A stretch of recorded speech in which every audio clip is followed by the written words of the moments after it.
Check 1 2 1 2 1 2. Hey everybody, how's everybody doing tonight? Let me know if you can see and hear me and all that good stuff. You should be able to. I've rearranged my video setup a little bit here. Hopefully it's all going to work the way it ought to. Let me know how the sound is here. Let me just lower that a little bit to make sure we're not clipping it all. How's everybody doing? Good to see all of you here on a Friday night at 7 on my last minute scheduled live stream. Well, last minute meaning a couple of hours ago. So we're going to just hang out, talk to you about some stuff, chat it up like we normally do. And I hope you guys are all doing well. So let me know if how it looks, how it sounds, and all of that stuff. Because I got a slightly different setup. So let me know in the chat. I know we're behind, a little bit of a lag there on the YouTubers. So let me see who's here. And Braxel's here. All right, Braxel, good to see you. David SJ's here. Hey, Dave, how you doing? Let me get the comments on the screen because I know you guys love that. So let me work out some of that stuff here. So we got that. Dave's here. Hey, Dave, what's going on, buddy? Martin says it's almost an hour, almost 1 a.m. Oh, my goodness. Thanks for joining, man. Let me lower my chair a little bit so I can scoot under the console a little bit. Well, thanks for joining, Martin. If you're here and it's 1 a.m. Braxel says he loves these live streams. Good, man. I love them, too. I like doing them with you guys every few weeks. That's really cool. Jimmy Farmer, how you doing, Jimmy? Good to see you, buddy. Good to see you. Everything looking good, guys? Everything sounding good? Let me know. Let me know. What is this? Project AMK. Hey, Project. From Scotland. Hey, that's awesome. Welcome from Scotland. Good to see you as well. That's pretty awesome. Let me just shrink this up a little here and move this down a little here. Very good to see you. Oh, let me scroll down here. What else we got here? We can't hear you. You can't hear me? Really? Are you sure?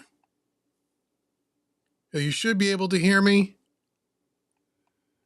You can hear now. Okay, thank goodness. Oh, geez, Braxel, you gave me a heart failure. Jimmy sees drums. Oh, you're going to see more than that, James. Video and sound are great. Okay, good.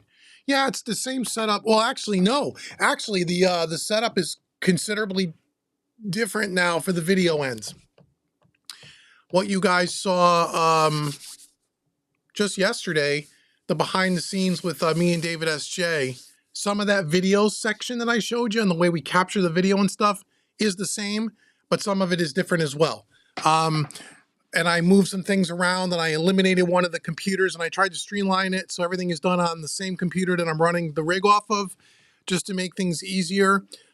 Because I'm also incorporating, outside of live streaming, also some different software to work with clients called Session Wire. We talked about that a little bit last time too, which is a great platform if you're someone who works with clients in a collaborative way, whether it's producer recording back and forth, sharing files in real time, or whether it's mix revisions with clients and those kinds of things, which is kind of what I use it for. It's like a Zoom on steroids built specifically for studio guys that have studios and do different collaborative things. And it's killer, man. I've been using that a lot, and we're going to do some really cool stuff with it very soon. So in order to use that along with this, I wanted to get everything in one system so I didn't have to move any cameras or move any screens or do anything different. I could do everything right from one setup. Thanks, Jimmy. I'm glad it looks good on your end. Okay, Dave, I don't know what that means. A little out of sync. I can't do anything about that. That is YouTuber thingy dingy. Use a little more body. Well, that isn't going to happen right now, but thank you. Hello, all. Let's see. Did you ever practice get the 500X? I sure did. It's right there. Right here. It's there.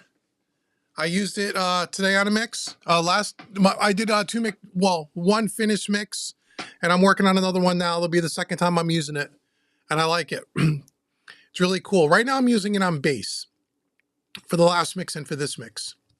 So I haven't used it on anything else yet, but so far I really like it. I got it. I like it. And I got some more EQs. Nothing. I got the cappies. Right now I got for EQs, outside of the console, I got two Tridents, a pair of Tridents, a pair of the Cappy APIs, a pair of the Neve 551s, and only one of the Pultecs. I don't have two. So that's what I have. So, but yeah, I like it. I like it a lot. But I have to, but I got to use it a little more. But so far, I really like it. Did you notice how the knobs move? Yeah, they're pretty good, and they're stepped on the frequencies, which is good. But yeah, they're pretty nice. Pretty simple EQ, and it's built really well. It's it's the Pultec, so it's from the company Pulse Technology, so it's built really well. And yeah, it looks like it's high quality. It sounds really good. Sounds really good. Hey, Mobane from Germany, welcome. Welcome to the stream. If this is your first time here in a live stream, let me know. So I always see a lot of new names every time we do this, which is really, really cool. So thanks for joining. If you guys dig the stream and you guys are getting a lot out of it, feel free to use the super chat. That always helps support the channel and what I'm doing here and allows me to come on here and do more of these. So I really would appreciate that. But yeah, thanks, man. Thanks for showing up, man. How does the collaboration tool work compared to Audio Movers? Great question, because I looked at Audio Movers.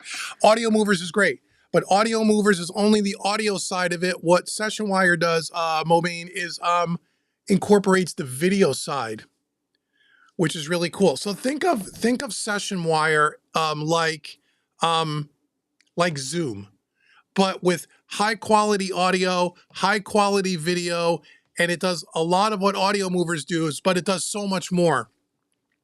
The biggest benefit to it, which is the same as Audio Movers from an audio standpoint, is when you're listening, if I'm playing something off the console, let's say for a client, they're hearing it right off the console in real time in all lossless, high definition audio. So you don't have to worry about any of the Zoom or YouTube compression or anything like that. It's straight off the console and high quality. Audio Movers is like that as well. But where Session Wire goes to the next step is, again, you don't have, with Audio Movers, you got to listen, and then you have to have Zoom or Skype or some other video platform open if you want to communicate like this with one of your clients or your musician or whatever. With Session Wire, it's all built in, right? So that's really good. The other thing about Session Wire that I really like is they got this great feature called Auto Mute. And what Auto Mute does is whoever's on the call, me and you, or me and another client, and we have our microphones and you have microphones, we don't need to use headphones, either one of us. As soon as I play something off the console, it automatically mutes the two microphones on either end, so you never have to worry about the feedback loop, which is great. I don't think Audio Movers does that, but it might. It might. Don't hold me to that. But that was a great feature that I was really looking for with Session Wire. The other thing about Session Wire that I really like, it has a built-in chat room, which is cool, kind of like Zoom. It also has, like a Dropbox or a Google Drive built right into it. So what that means, and I just did this last week with a client, it was so seamless. I mean, to do mix revisions live and they can just have me do the changes and they can hear it in real time is great. But did changes, printed the mix right live on the call, saved it on my desktop, and you just take the file and you just literally left click and drag it right onto your client's video on the screen.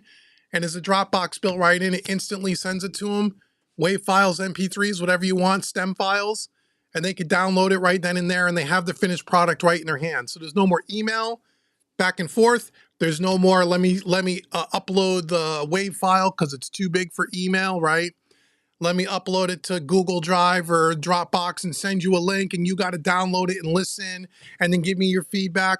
All of that goes away, right, done inside of Session Wire, which is great too. The other thing with Session Wire that I like is you can have on the plan that I'm on, their studio plan or whatever they call it, You can have up to 20 participants at a time on the call in video. So let's say you're working with a band and you're working with a band, 5 members. You can have all 5 people dialed in on the call at the same time. There's a static URL that's assigned to my account. It's always the same URL, so I don't have to send, duplicate Zoom invitation links and all of that. All that goes away. It's really a nice program. I've been talking a lot with the creators of SessionWire. I paid for my subscription, so they didn't give me anything. It's not one of those, not a sponsored thing. But I'm going to be doing there's not a lot of videos on YouTube about it. There's a few. Most of them are a couple of years old. But we're going to create some videos for it because I just think it's a great tool. If you're in the studio working with clients, this thing is freaking great. The only part that I wish they had that they know is a feature everybody wants and it's coming, just not sure when. They won't tell me exactly when, but it's on the docket, is they don't have a way to live stream directly from the platform like I'm doing right now. So if I want, like right now I use Ecamm Live as live streaming, right? But they're going to be building in the live stream part. We'll be able to live stream. And while that's really cool, is that then I could get rid of Ecamm Live. I could get rid of my Zoom subscription, all of that stuff, do everything in SessionWire, whether I want to stream and you guys want to hear high quality audio right off the console without the Zoom compression, and all of that is gonna be done. So if you don't know about SessionWire, go check them out. Like I said, I think it's a really cool platform if you work with clients in a collaborative way. So that's where it has more features in Audio Movers. But Audio Movers, I think, is less expensive, I think, on their pricing plan, where SessionWire, I mean, I pay $300 a year for that. But to be honest with you, I was paying $240 a year for Zoom. I canceled that thing. And I'm paying $289 a year for Ecamm to do live streaming. So if that could get built into SessionWire, I could do everything in one platform and not have to pay for 3 separate things. I could just pay for one thing, which would be great. So that's how it's different. So go check it out if you like it. You could demo it, I think, for a week or 2 weeks or something like that. Braxel says that the 500 really sounds good on bass and kick. Yeah, I haven't done it on kick yet, just on bass. But I will do it on kick. I got to play with it more. Once I get past the mix I'm working on now, I'll probably experiment a little bit with it.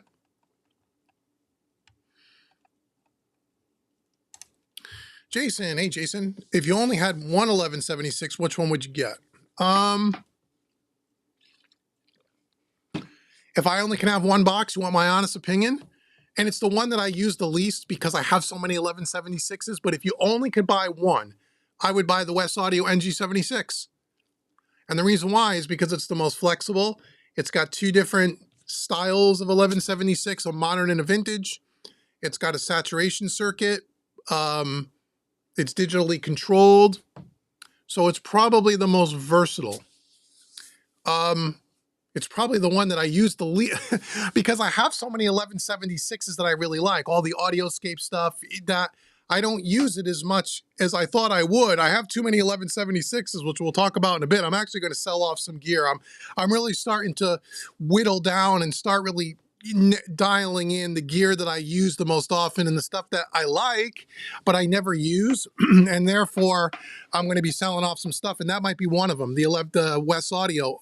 Not for any reason other than I just have too many 1176s. You know what I mean? I got way more than I'll need. So if I only had to buy one, I only could buy one, I think I would buy that one just because it's the most versatile. Yeah, I think. Hey, Mobang, your first time, you've been following for 2 years. All right, man. Good. Yeah, SessionWire, Resume and Audio Movers, plus Dropbox, plus a chat room, plus one other thing in SessionWire, which is really cool. And I know I sound like a spokesperson. I'm not. I bought my own software. I just became a member, but I really like their product. If they, if I do a bunch of videos for them and next year when my subscription comes up, if they want to give me a free year, I told them they can do that. But in the meantime, I paid for it.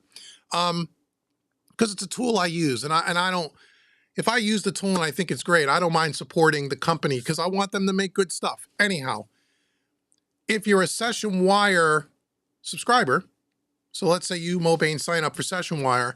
When you open up SessionWire now in your panel, you can connect with and search for and connect with any other SessionWire subscriber, and you have like a little contact list so you can see when each other's online and you guys can call each other and we could talk live. So let's say, again, you're collaborating with other producers or other musicians or engineers or whatever, and you guys are both SessionWire users.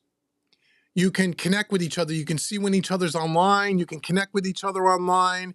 So a lot of times during the day, because there's, to my surprise, it was about a half a dozen colleagues of mine that I didn't know use SessionWire, that once I got it, I saw their names in the search. And so I kind of keep them as a contact, and I leave SessionWire running in the background.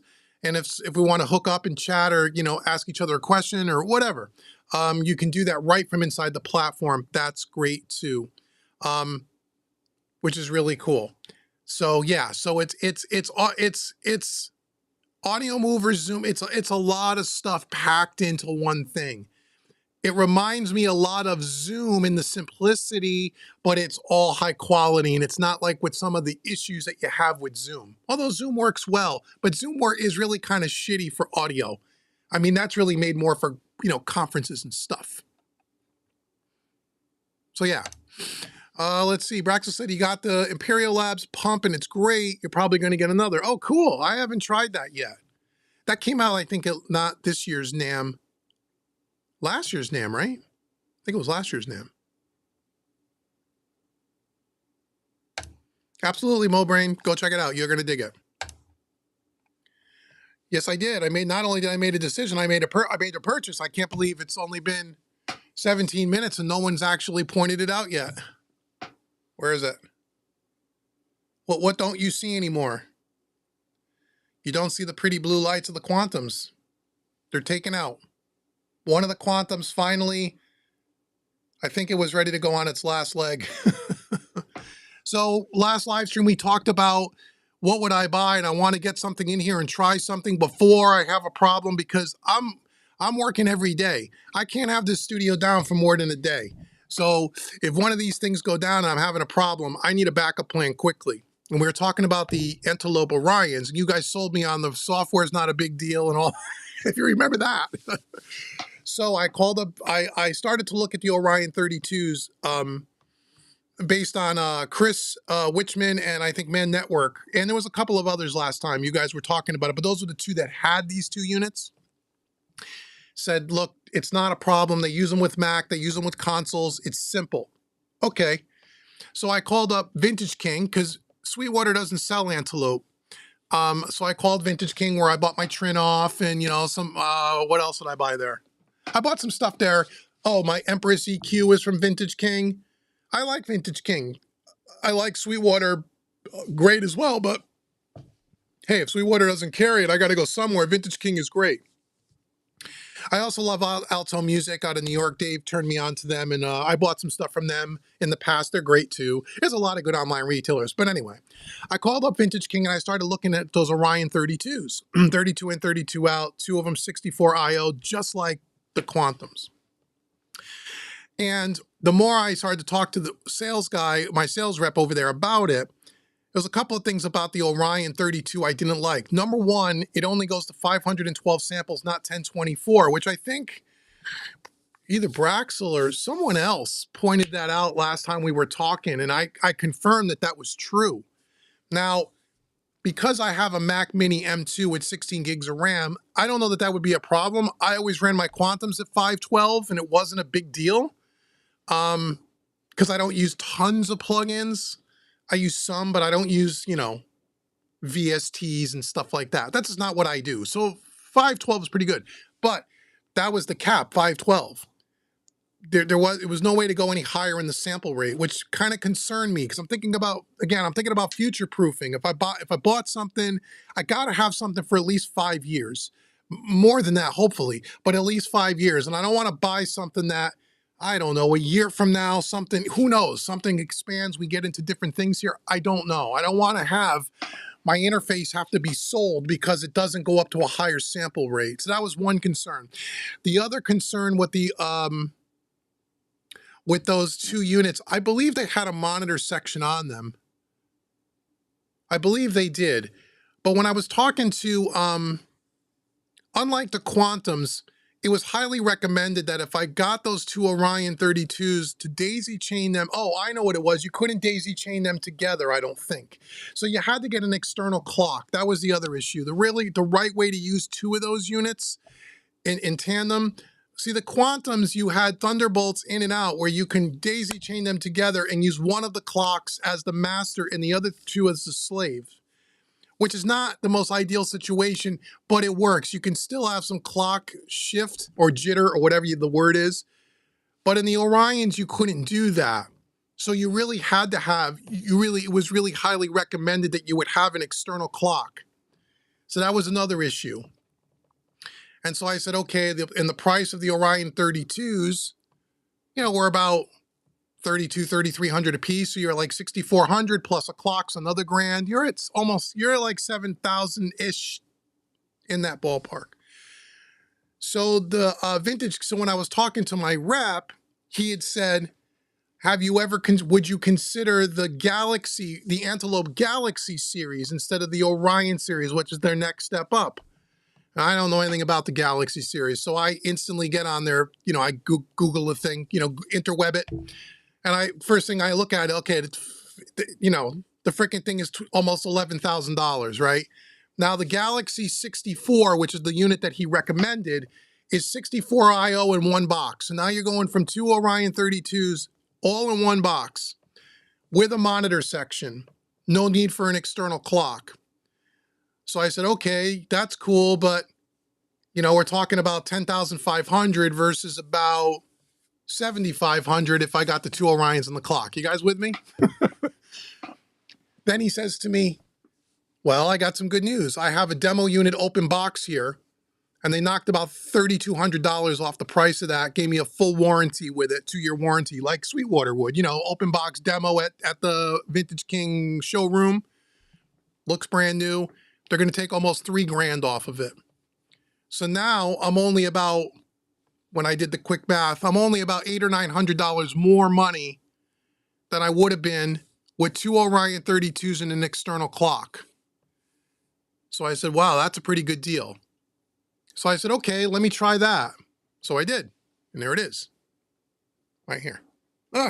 Here, there. See the screen? It's got a touch screen on it. Right there. So that's the Galaxy 64. And the software was easy. You guys were right. You actually only have to set it up once, and then you just close it. You never need to open it. So I don't really need to do much in that software because the software does look a little overwhelming. And when I first looked at it, I said, holy crap, because you can do a whole bunch of things if you wanted to. If you had a much more complex system, you can do a whole bunch of things with that unit in the software that I don't currently need. So I just set it up for what I'm using, and it's kind of set up just like the Quantums were, and I just close the software and I don't need to worry about it. The other thing about the Galaxy that I liked, and again, I have no plans to do this, but again, I'm thinking about 5 years, right? At least, at least, is the Galaxy has some features in it that the Orions didn't have.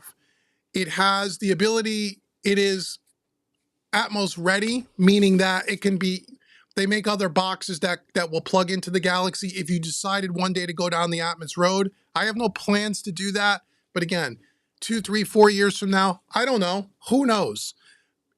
With the Orions, you'd have to sell off those units and I'd have to go get something else. The Galaxy's got it all kind of in it already. Okay, great. Maybe I'll use that one day. Maybe I won't, but it's got it in there. It's there. The other thing that it has, which again, I don't use, but one day I might, because I am now working with a producer out in Nashville where it may be required of me at one point in the near future if the work keeps coming in, where when I work with certain people, I have to use Pro Tools, because in Nashville and in the music business, 90% of the people use Pro Tools. And so this has Pro Tools HDX and all the HDX ports all ready to go in it. If I ever needed to go down that road, I have that ability inside this box. I don't need to get rid of it. So it had some features in it that I don't use, that I don't plan to use anytime soon, but I don't know what the future holds. So I thought if I was going to buy something, I wanted to buy something that I was going to have for a while, right? And then I wouldn't need to, you know, a year after I get it, have to turn around and sell it for a fraction of the price to upgrade to something else because something has changed. And, pardon me. And so that's why I decided to go with that one. And he gave me such a great deal on it. I said, as long as it has a full 2-year warranty. Actually, it's 3 years. It's a year with Antelope and then 2 additional years with Vintage King like Sweetwater would do. So I get 3-year warranty. I'll take an open box used unit if you're going to give me almost $3 grand off of it. And that's what he did. So I did. So that's a long story to say. I did make a decision. I went with the Galaxy Antelope 64. I've done 2 mixes on it so far. Sounds great. I mean, I know some people had said, oh, how does it sound compared to the Quantums? I didn't do them side by side. I'll be honest. I listened to the, you know, I listened to the Antelope and it sounds fantastic. Do I notice some difference in the converters and all that other nonsense? Not really. I mean, no, I mean, it sounds good. I didn't have the time or the luxury to have both rigs hooked up and be able to do a comparison and all of that stuff. Originally I thought I would do that. We'll have a couple more videos on the channel about converters. And then I started to think about that and I said, I don't want to do that anymore. I've done so many converter things. Dave's done them with me. So is the conversion better? They'll tell you that it is. Does it sound better? People that own this thing will tell you that it is. Do I hear a difference between this and the Quantums? No. I mean, I didn't turn it on and go, oh, wow, listen to that. You know, I turned it on and went, wow, sounds really good. Just like my Quantum sounded really good. Here's the one thing I will say, though, and then I'll take some more questions if you like. The one thing I did notice about the Antelope right away, which made total sense to me, and I knew it would, is there's a lot more headroom. So you have a lot more headroom going back in on the print. You don't have to be concerned about clipping the converters at all. Like on the Quantums, you had to kind of regulate to make sure you weren't clipping. Not a big deal, but you had to be aware of you don't have the headroom in the Quantums the way you do in this unit. And also on the way out of the converters to the console, way more headroom, way more. I don't notice a difference in the sound, but that's not to say there isn't a difference. I just don't notice it. It sounds good to me, but the Quantum sounded good to me too. So I wasn't buying it because of the converters and the sound quality. I was buying it because I was having an issue. I wanted to maybe upgrade and I wanted something that was going to be able to grow with me over the next 3 or 4 or 5 years. So there you go. So now I got to sell a bunch of gear to try to pay for some of it. So, which is no big deal. It's a business expense. It is what it is. So anyway, the Antelope Galaxy 64, and so far I'm happy with it, but I've only had it a week. So stay tuned. We'll see. One thing I can definitely recommend is Omnibus for audio movers. It's so powerful. I don't know. I've heard of Omnibus, but I've never used it. Is that cool? Yeah, that's something for people to check out. Thanks for that info. SessionWire sounds like a great platform. It really is. Again, I'm still new at it, but it's great. Oh, and we're going to be doing some stuff with it too. So one thing that's really cool about SessionWire, before you're able to live stream, because you can't live stream on the platform directly from it right now, as I said. But here's something I think you guys are going to find really cool. Well, I don't know, maybe you won't. But between this channel and my other channel, there'll be enough people that'll find this cool. So in SessionWire, the way it works is, in like Zoom, say I'm going to meet up with one of you guys. I have a static link, a link assigned to my SessionWire channel, if you will. I send you that link. It's an invite link. You click on it. A browser opens. It looks just like, you know, like you would expect, with all the auto mute and all that. They also have a link called the broadcast link. Oh, and by the way, in that invite link, you and I would be on video, just like we would on Zoom. And I can have up to 20 of you on video at the same time. But they also have a second link that's static to my channel. I'm calling it a channel. It's not a channel, but think of it like that, called the broadcast link. And what that is I could send it out to my entire email list. Let's say my whole Home Recording Made Easy email list, which is well over 25,000 people on that list who buy all my training, this, that, and anything else. I can email that to them and say, on such and such a date and time, we're going to have a live webinar demonstration, masterclass, whatever. They click on that broadcast link, they can watch and see everything and hear everything. They're just not on video. It's like looking in the window. It's like looking, it's like looking behind the scenes and seeing what's going on, but you're not on screen. Why that's really cool.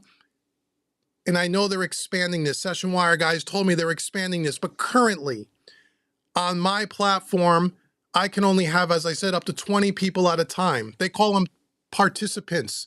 So if it's me, I'm a participant. That leaves me with 19 other people that I can bring on video, right?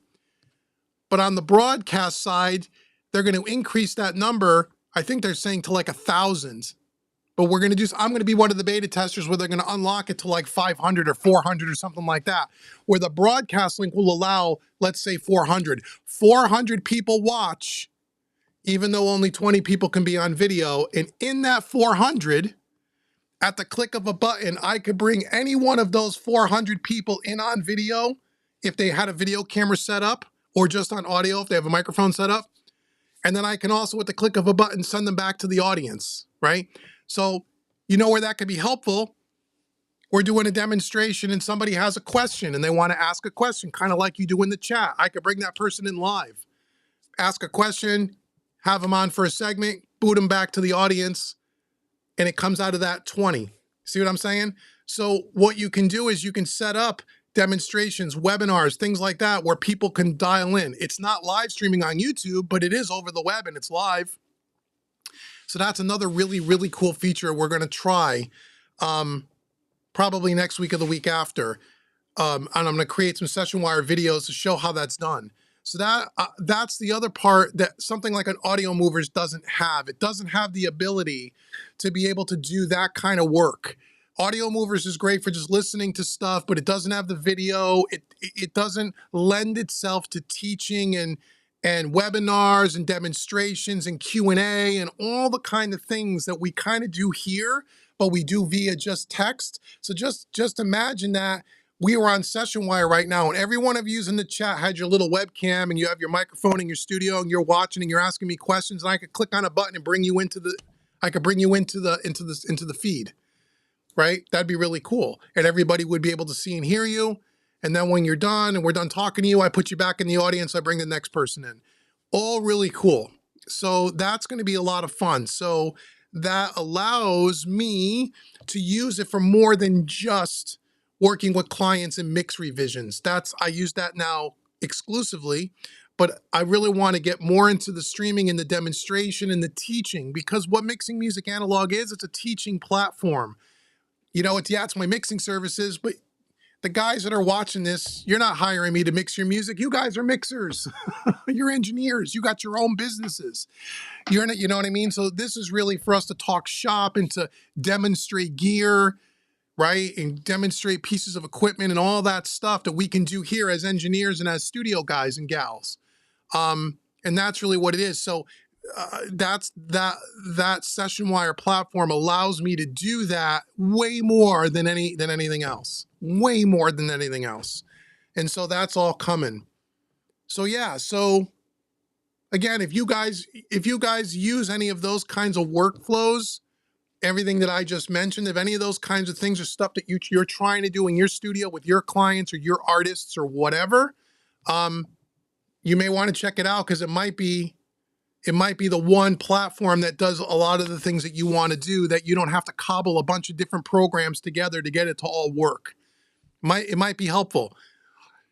But again, we haven't done one yet, so we haven't done any of these things I'm talking about yet. So, we'll see how it all kind of works. But that, in theory, that's how it all should work. I will tell you that just working with clients and doing mix revisions is what a breeze. It's just, signing off mixes is so much faster. The client really likes it because they can see the console, they can see everything. They really like that. They'll say, hey, can you solo something up? And I solo it up and it's instant. There's no delay, there's no lag, it's instantaneous. So from a client experience, they like it too, because they feel like they are part of it. They're part of the final pass. right? All the notes, all the little revisions, they're part of it, and they see me do it all in real time, and they get a kick out of it, and it's fun. I like they like it, so it's cool. Anyway, all right. Braxel says he pre-ordered the Cranborn HE2. Oh, those are those new Oh, wait a minute, Braxel. Is that rack-mounted EQ with all the fancy colors on it that we saw at NAMM with Charlie? Is that what that is? They not ship until April. Oh yeah, that must be what it is, because they're not shipping yet. So that must be that brand new unit. Oh yeah, that's that harmonic. It's the harmonic EQs they took out of the 500 rack and they put it in a full unit, but then they added a bunch of features to it, right? Oh, you'll have to tell us how that is. It looks really cool. Looks really cool. Jason says, mixing hybrid. I'm starting to work on my lead vocal analog chain. Was thinking maybe a Bluey or a Hairball blue stripe, but West Audio might be the right move. All three of the, I don't know much about Hairball. I shouldn't say I don't know anything about them other than I know who they are. I can't tell you whether that's a good unit or not. It's probably a good unit. The Bluey is cool. That's another one I don't use a lot. The Bluey has a very, very, very, very, very distinct sound. And you either like it or you don't.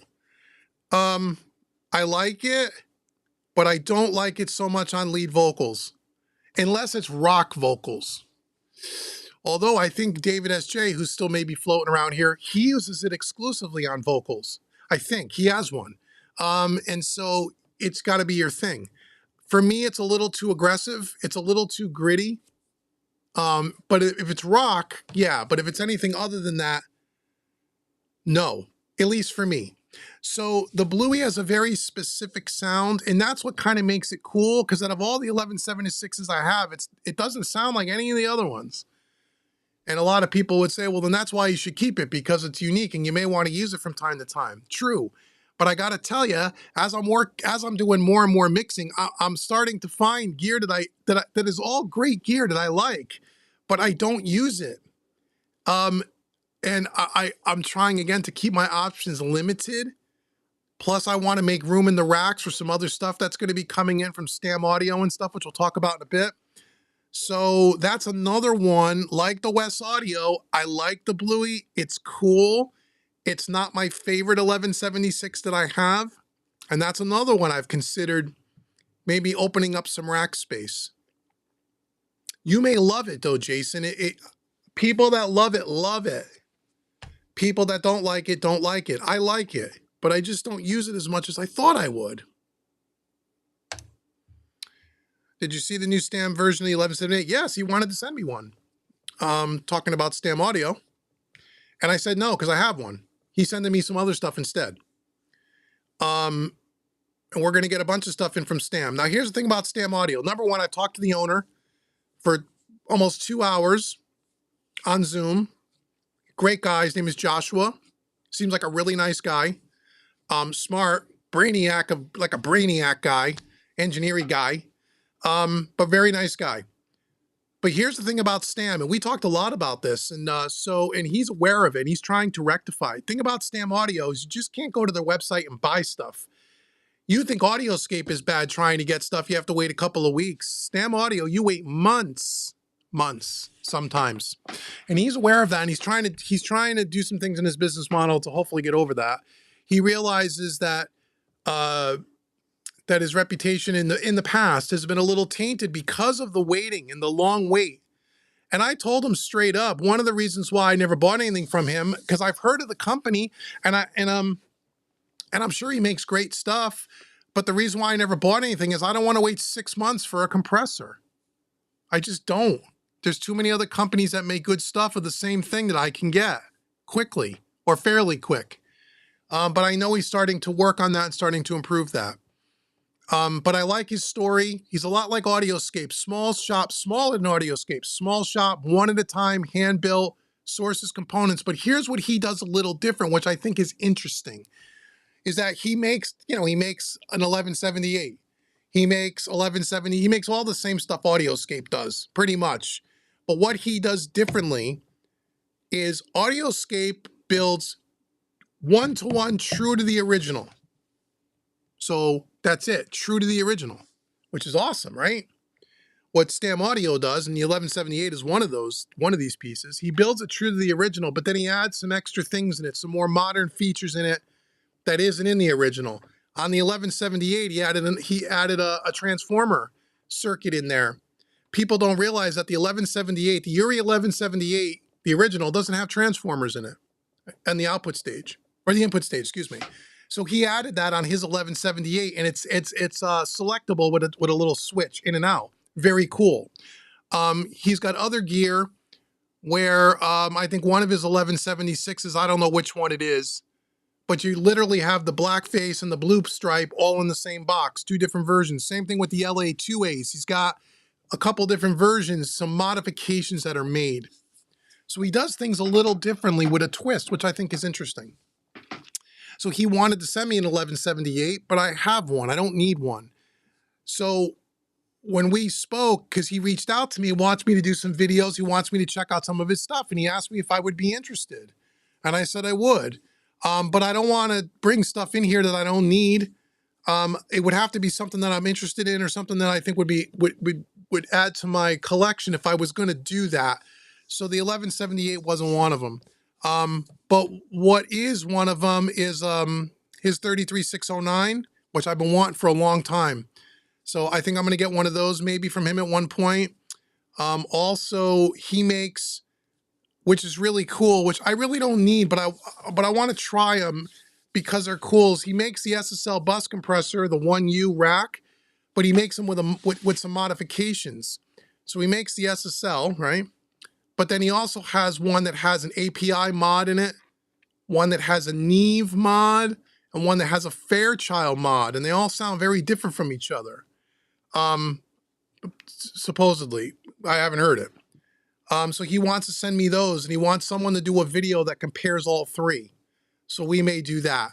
And then I don't need 3 SSL bus compressors, even if one of them has a mod. But what he's going to allow me to do is give one of them away.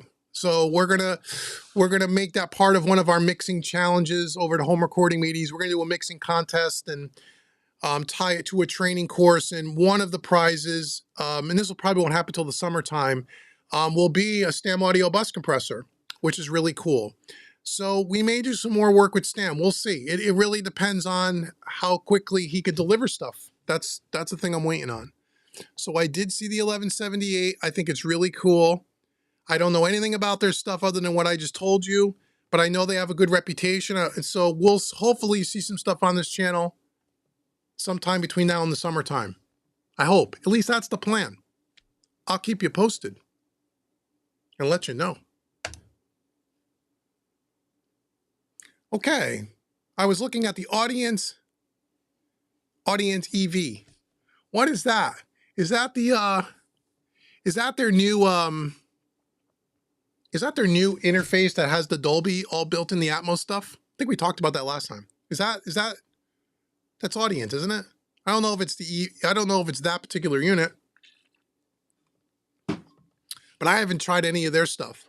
Audience. I know they make good stuff. I just never tried it. All the EV SP8. No, I haven't tried it. Don't know it. Don't know it. Braxel said, you talked to Sweetwater, asked why they did not carry Antelope. It's because they had too many problems with the products. Yeah, I know in the past, I said this last time, they didn't have a good reputation as far as from what I've heard from a few people in the past. But apparently people that have their more recent products have said a lot of those problems have been rectified and they're much better. Again, I don't know. I don't know if they'll eventually be in Sweetwater. Like I said, I got a 3-year warranty. And that's why I always tell you guys, right? I bought it from Vintage King because, like I said, they don't carry it. I would never have bought it used. I'm not buying it on secondhand when something like that, something that critical. I'm buying it new or, demo with a full warranty. I got 3 years. So if anything goes wrong with that unit for 3 years, Vintage King will step in and will help me out. If I have a problem, let's hope I don't have a problem. But yeah, I don't know. Some of you guys last time we were here that are using their products today have said nothing but great things about them. So I'm hoping that that's going to be the same with me. Let's hope so, Braxel. I'm taking a chance. Yeah, you told me about the sample rate. Oh yeah, was it you that said that about the 512 on the Orion 32? Which is kind of a little surprising. Why would you do? Because I know on the Orion 32 third generation, you go up to 1024. On the fourth generation, the brand new one, it's down to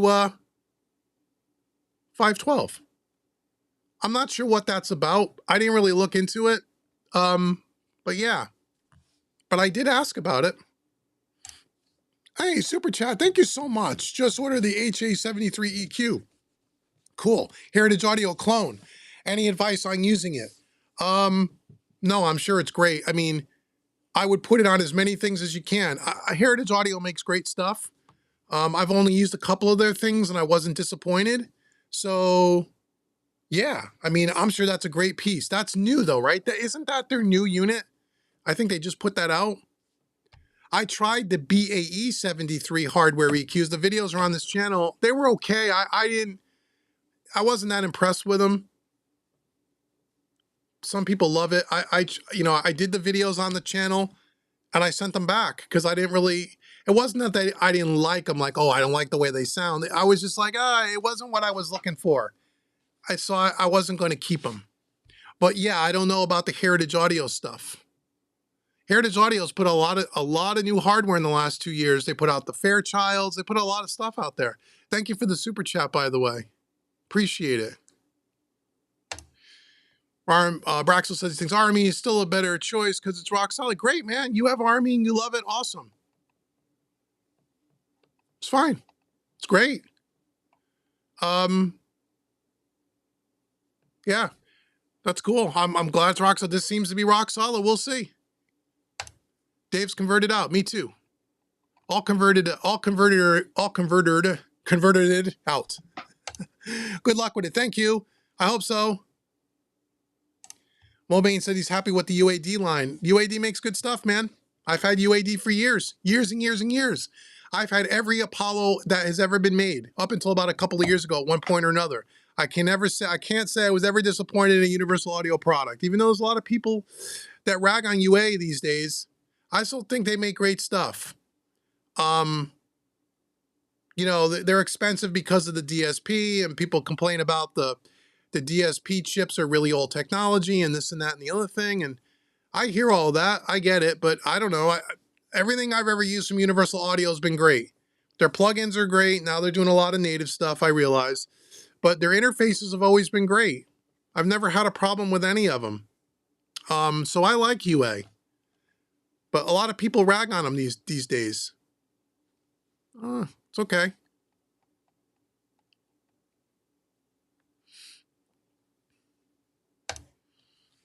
Broadcast would be great. I've been told I have a great face for radio. Yeah, there you go. Anyone heard of Muse Sessions? I have not. I have not. Tell us more. Never heard of it. How's the latency Sessions wire? Well, you know what little I've done? There is none. Or it's so unbelievably little you can't tell. So I don't know. I haven't put it through all its paces to know how it's going to be under every circumstance, but I can tell you just doing mix revisions with clients is no latency at all, 0, which really surprised me. Like I thought, like if I was sitting here and someone said, hey, can you solo up the bass and I hit this, that it would take a second or two? Because we tested that. I said, from the time I hit this button, how long? And they're just like, but it's like almost instant, no latency. I gotta think they got that worked out because the other part of another part is, I know it sounds like a Session Wire commercial, and I'm telling you, I'm not sponsored by them. I bought this shit. It's good stuff, which I won't use this feature, but what's really cool about it, and I've seen some demos on YouTube for producers and musicians recording remotely. So for example, you're a guitar player, Mobane, right? I got a session here. I want you to record a guitar part. You have Session Wire. I have Session Wire. I play back the track in real time. You hear it with no latency. You record the guitar part right on your DAW. Export the WAV file, drop it to me. I drop it right in the session. Everything lines right up. Now that's pretty cool. That's pretty cool. And I've talked to people that have done that, And they say it works flawlessly. Even when you do things like multi-track drumming, when you're not just recording one track, guys recording 16 tracks in real time over the internet right off the session. That's pretty cool. You couldn't do that if there was latency, right? You could never do that if I played back my DAW and you were recording across the world, if there was any latency there, you wouldn't be able to record like that. But that's one of the main features of the platform. So I have not used it in that way. And so I don't know how that works, except for what I've seen on their YouTube channel and for a couple of people I've talked to, and they say it works great. I don't know. But again, we'll try to find out at one point. We'll try to find out. Oh, he's talking to Mobane. Sorry, you guys are talking, so I don't want to interrupt your conversation. Jason says he uses the CLA76 blue stripe on the lead vocal all the time. From what I understand, the blue is mounted up. No. I could tell you right now that the real Bluey does not sound anything like that CLA76. Nothing like it. And I know because I've listened to both. Nothing like it. So I've understood the same thing you've understood, that the CLA76 is modeled after his #1 blue stripe, which has all the wacky shit in it that's been modded over the years. And that's what the Blackline Audio Bluey was modeled after, that same unit. I can tell you from firsthand experience that the CLA76 plugin and the Bluey Blackline Audio hardware unit do not sound the same. Does not. And to me, it's not even close. So just be aware of that. Again, if you're, Jason will do this, if you're going to buy a Bluey, buy it from somewhere that you can return it. Because if it's not your thing, or you go, wow, this doesn't sound anything like I was expecting, and you want to be able to easily get rid of it. Don't go try buying it used to save $100, because then you're stuck with it and you got to flip it. But you may love it, man. You may love it. But don't think it sounds like that plugin, because it does not. That plugin is nowhere near as aggressive as the hardware unit. That plugin actually sounds more like my 76A by Audioscape. The CLA76 I'm talking about.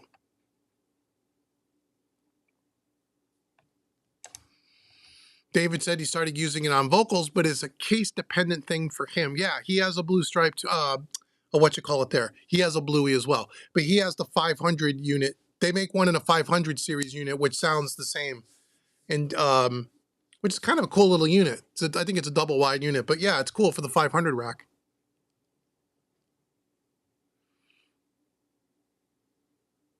So let me scroll down here. What analog limiters should I get? Chandler, Bettermaker, Manley for mastering. I have never used any one of those, so I couldn't tell you. All those names are great name brands, but I have no experience with any of them, so I couldn't tell you.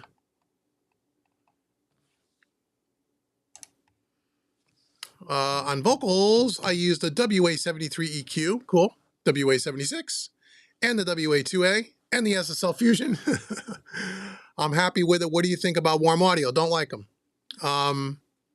I don't have any of their stuff. I've only used their stuff a couple of times in the distant past, and I'm not thrilled with them.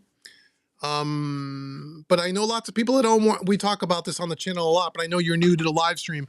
I know lots of people that own Warm Audio and love it. I know lots of people that have owned Warm Audio and hate it.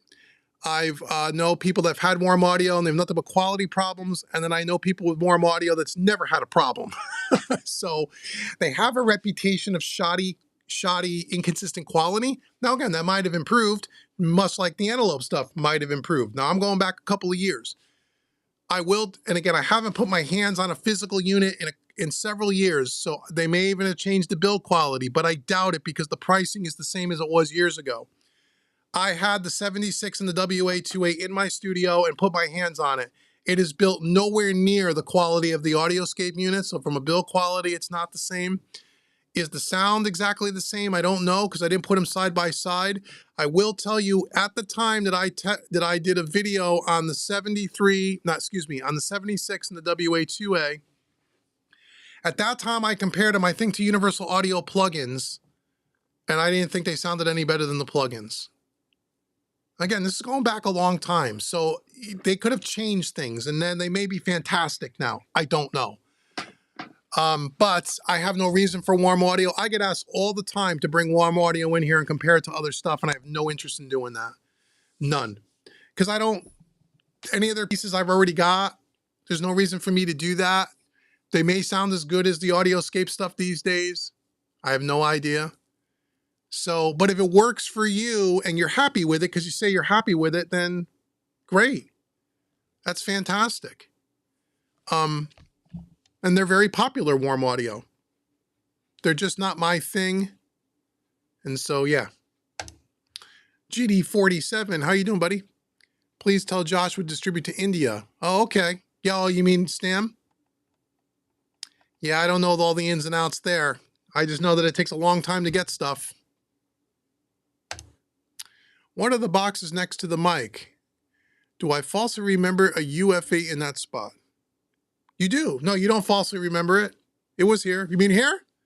Okay, so this is a UF1, and this is the Trinoff monitor controller remote, and then this is my microphone.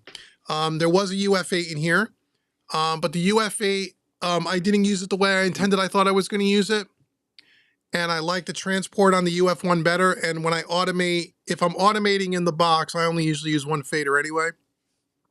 And the way I did this was to make it a little bit more custom built, is in the center section here of this console, when you take off the cover, it's just a clear shot to the bottom of the console. It's an open cavity for a 500 rack or what have you. I've got a black shelf with I got a shelf, a black shelf like at Home Depot, you know, like a wall shelf, 3/4 inch, I think it is. Or no, maybe it's 1 inch. It's pretty thick, it's sturdy. On the bottom of that, I screwed 4 legs that were adjustable, different heights. And I put it in there like a little table. I cut it to the exact size. And because the legs in the front are adjustable to the back, I was able to cock it up on a little bit of an angle. And then I dropped these, and I got it at the right height. So when I drop the UF1 in there, it almost looks like it's custom built. It's sitting up a little bit here because there's a vent here on the back of the UF1, and I wanted it to be able to ventilate a little bit. So it almost looks, it doesn't look as custom built as the UF8 was with the rack ears and all of that, but it looks pretty darn close. And then the other thing I like about it is I was able to put my remote here, and then I like now that I have this little area for my microphone stand. On top of this table, I put a nice thick piece of black foam, so it's shock, you know, like a shock mount kind of. And then I just ran all the cables out underneath the console. And it works out well. So I could do automation. I got my jog wheel, my transport control, some DAW functions from the UF1, which I really like. And then again, I have all my Trinoff stuff right here. So I made like a little custom project. It's not perfect, but it works out pretty good. I'm kind of happy with the way it worked out. Really cheap, inexpensive to make a little shelf in here, and it just kind of worked. So yeah. Let's see, let me scroll down here.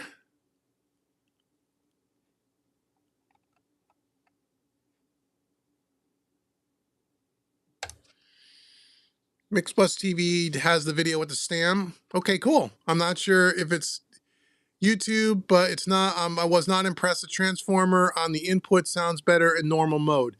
I didn't see his video, but he has one. Okay, cool. Yeah, well, the transformer thing, it's, you know, you could take it in or take it out. If you don't like it, you don't use it. But yeah, I haven't heard it, so I don't know, and I'm not going to get it, so I don't know.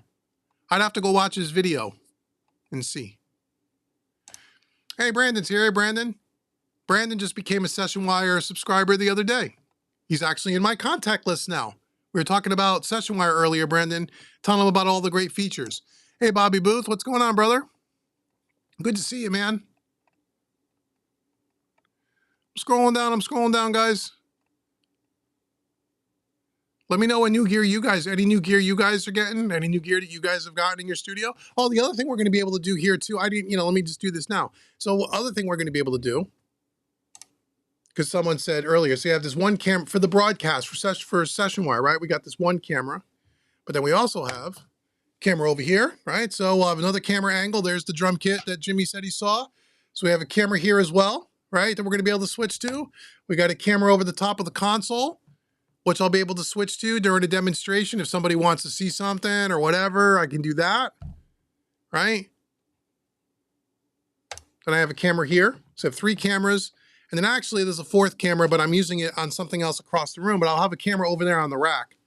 So if someone wants to see if someone wants to see something on a piece of gear, if they wants me to show them so they can look at it or whatever, I'll be able to go over there. So there'll be 4 cameras, and then the DAW as well. If I go to another camera, you would see the DAW if we wanted to. So we have 5 different cameras that I can just switch, just like this. Boom. Right? That'll be really cool. So that'll be something else that we're gonna incorporate into all of this. So that's really cool. So, and everything is, all my cameras are plugged into my Blackmagic video switcher, the ATEM ISO Extreme. So I can have up to 8 different inputs. I'm only using 5 right now. Actually 6, because I have another screen here, but anyway, 6 out of 8.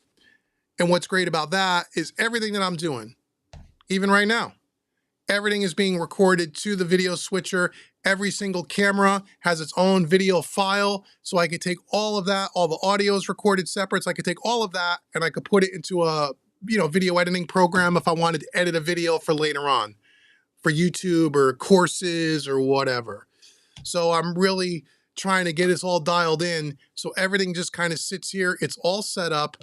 And regardless of what I'm doing that day, whether it's this live stream, whether it's working with a client, whether it's making a course, whether it's making a YouTube video, whatever, the setup is exactly the same. Nothing changes. I don't have to move stuff around. I don't have to move video lights around. Everything is just here. And all of you can't see it, but all of my different screens all over the room, so I can see all the cameras and see what's happening. It's like a little TV studio down here. So yeah, so that's the other thing we're gonna do. Okay, Braxel says, I am one of those guys that does too much research. I do research too when I'm buying something. My wife was mad at me one time because I almost took 6 months in deciding a washer and dryer. Well, now when it comes to stuff like washers and dryers, I don't spend that much time. I spend a little bit of time, but then I just pick, But when it comes to audio stuff, man, I'm just like you guys. I sit on YouTube and watch the videos, and I'm reading all the reviews and going to Sweetwater or Vintage King or whoever, reading all the reviews and going to the manufacturer's website and research and stuff. Well, I do the same thing. But sooner or later, you just got to pull the trigger, right? Got to do something. John 415, hey, John 415. What do you think about the Neve Master Bus Transformer? Don't know, never used it. I've seen it. I have 2 students that have it, and they both love it. Or one has it. The other one has their summing mixer. What's it called? The Orbit? I think it's called the Orbit. And they love that. I think it's a summing mixer. And he loves that too. But the other student that I'm thinking of has one of these Master Bus Transformer and loves it. Loves it. If it's Neve, I can't imagine it's not great. Can't imagine.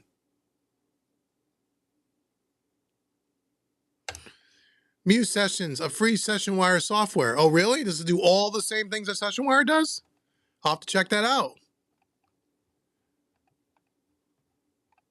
See if it does all the same things that session wire does. It might.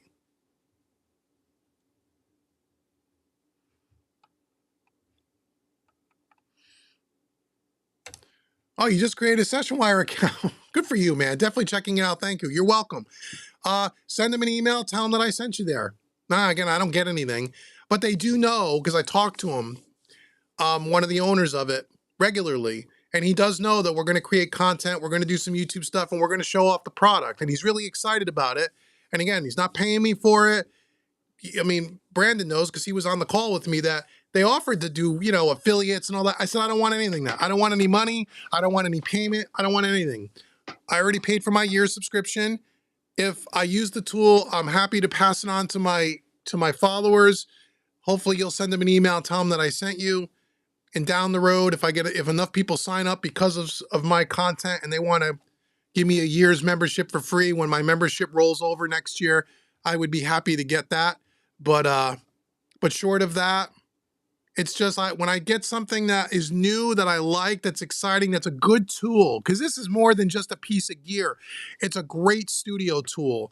And because all you guys are studio owners, whether it's professionally, sort of professionally, or hobby, this is a great tool. And I like passing along great tools. And so, yeah, let them know that I sent you. Say, Dave over Mixing Music Analog, told us about it, and I signed up, and let us know how you like it. And if you decided to sign up or did you cancel after the trial, I'd be interested to know.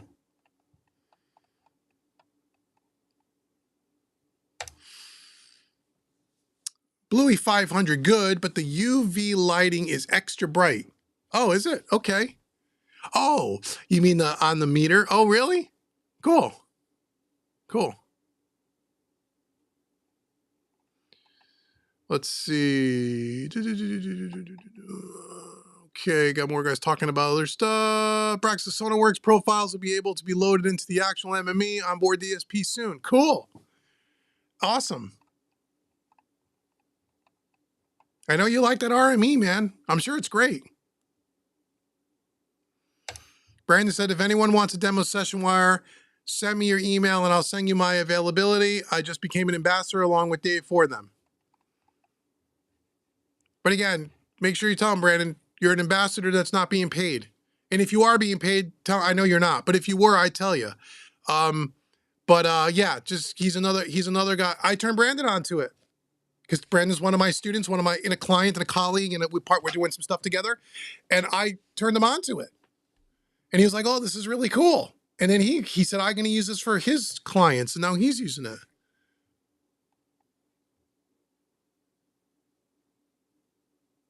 Well, again, what did I get? A thumbs down already? Which one of you guys don't like the live stream? Oh, I'm sorry. Can't please everybody. Did you trade in your ST2 Pro for the Nova? Yes. No, I didn't trade it in. I sold my ST2 Pro for the Nova. I sold it to a student that wanted it, that didn't need the Nova and the extra features, and I sold it to him at a fantastic price. And by the way, he couldn't believe it. He put in his studio. I shipped it to him. He put in his studio, and later the night that he got it, he said he did the room calibration, turned it on, said his jaw hit the floor. He could not believe. Couldn't believe it. And he's thrilled. And now he says when he works, he also does a lot of mastering. And he says he was taking now his new masters into like professional mastering rooms and comparing the masters to professional mastering engineers, like top guys that he's friends with and colleagues with. He says his masters are now competing with their masters. He said he just couldn't believe how much that Trinoff has helped him. I'm so happy because he got it at an unbelievable price, and I got a Nova, and everybody's happy. And I tell everybody, man, I tell a lot of you guys here, because a lot of you guys have a room full of gear. Maybe you don't have this much gear, but I know some of you, and some of you's got almost as much gear as me, if not more. If you even have a fraction of the gear that I have here, and you're working with hardware and your mixing is your main gig, you have the money in your budget to get a Trinoff. If you can spend $2 or $3 grand on a piece of gear, you should buy a Trinoff. If you got monitors that are, if you're north of $2,000, $3,000 for a pair of studio monitors and you don't have a Trinoff, you don't know what you're missing. And again, I don't get anything from Trinoff if you buy one. Zero. So I'm telling you, ask David S.J. He was here. He was here. He looked at me in absolute disbelief when he heard it. So if you have a lot of gear and you have expensive monitors, you would be really doing yourself a disservice to not have one. Really. It's worth every single penny. And again, now Sweetwater does sell Trinoff now. They didn't when I bought mine. I bought mine from Vintage King, but they do sell the Nova. I'll say it again. Buy it If you turn that thing on and don't absolutely fall in love with it, put it back in the box in the back, get your money back. I mean, you have no risk. And if any of one of yous plug in that Nova into your studio and calibrate, and if you put it in the box and send it back, please email me and tell me what you didn't like about it. Because I have yet to hear anyone that's bought one that's sent it back. No way. No way. That's just my opinion. That's why you come here to ask me my opinion. So I'm telling you. All right, let me see. Zona, is there anyone looking for an SSL? If anyone's looking for an SSL or there are 2 on Reverb, how much are they, Zona? The 32 or the 16? How much are they selling for on Reverb? I'm curious. Like, as my investment went up or down in price? I know if you buy it new, it's more than what I paid for it. I'm curious. Someone look it up. How much are they? And are they the 32 channel or the 16 channel? Are you familiar with Orban EQs? No, I don't think I've ever heard of that name. No, I've never heard of it, Higher Grounds. Tell me more.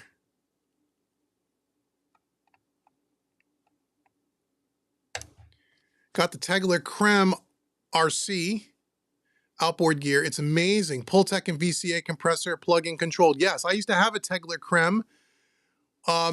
Before it was RC, before it was digitally controlled. We're going back many years. It was a really good piece. It's got a SSL style compressor VCA, as you mentioned, with the Pultec style EQ. But now it's all digitally controlled. That's a cool piece to have on a master bus. That's a very cool piece to have on a master bus. How much are those, Mobane? I wonder. How much are those? Are they what, like $2 grand, 20? No, they're probably more than that, right? They're probably like 2,500 bucks. Something like that, maybe.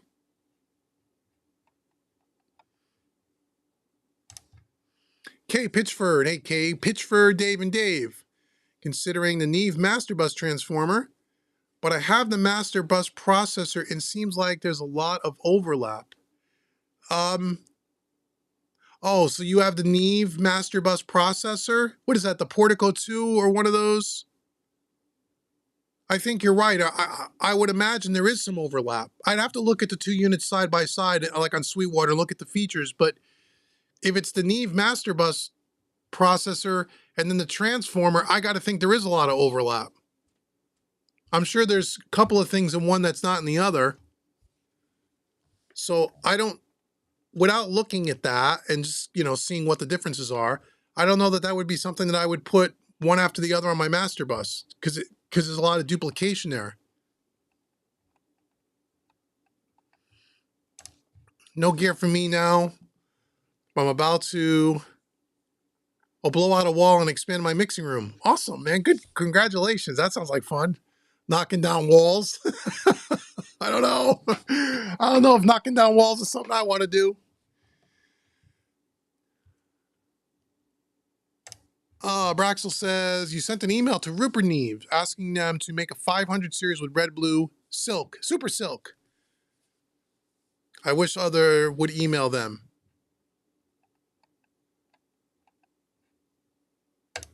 Hi, Andrew. Far north, Queensland and Australia. Wow.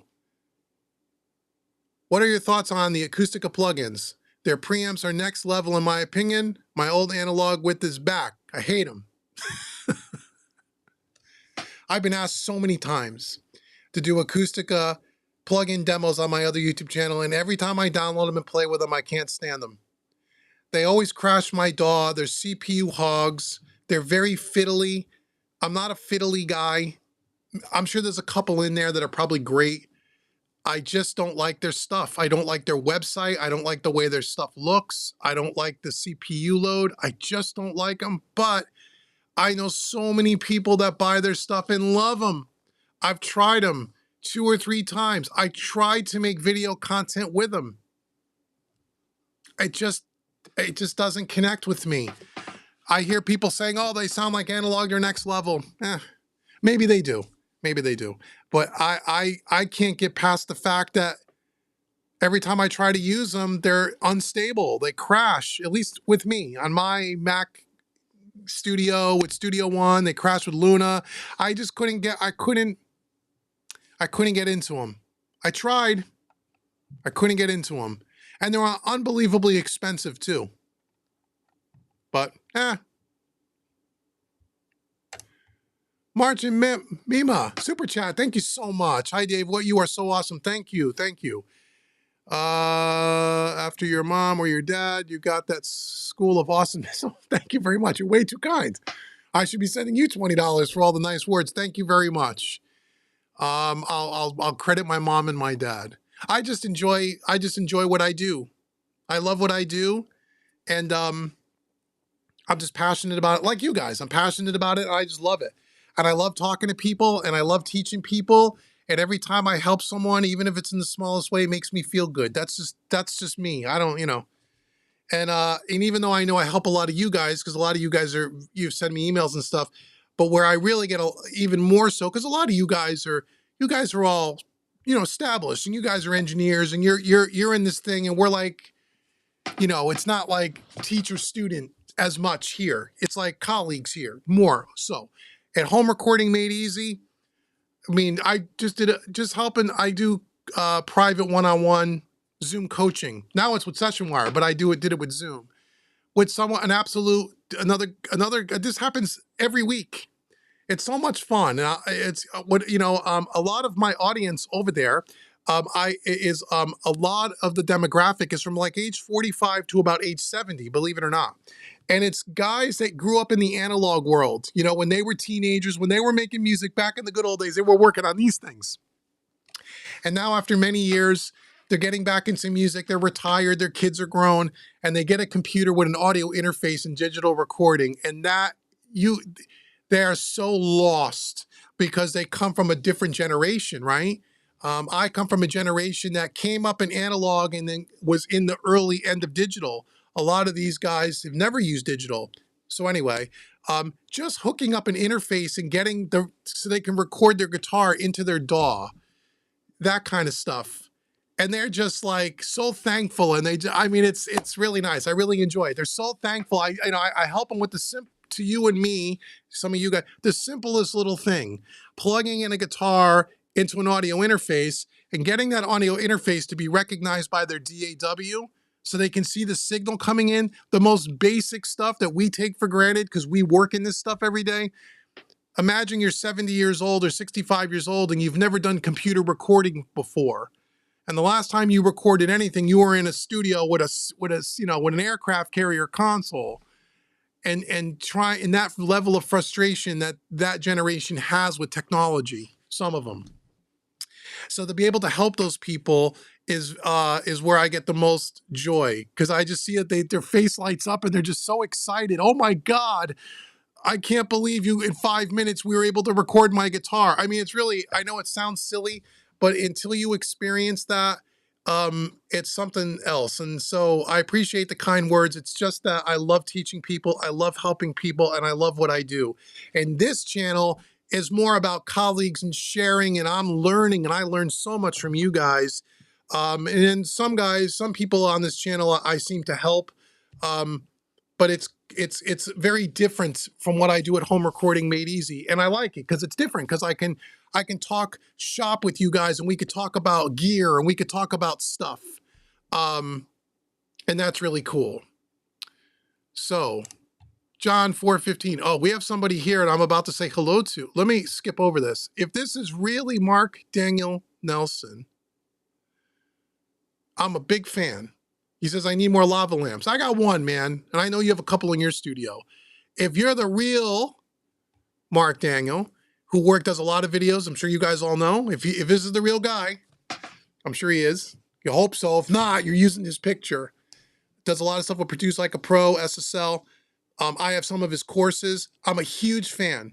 Huge fan of Mark and his techniques and the way he mixes and the way he listens. And I've learned a ton from watching more of his courses, his paid stuff, more than the free stuff that he puts out. But he puts out a lot of good free stuff on YouTube too. A lot of good stuff. Matter of fact, he just put out a plugin with Pulse Audio, I think it is, or Pulsar Audio. I don't know if I'm pronouncing that right, which I downloaded the demo. I'm going to be doing some videos on home recording made easy for them.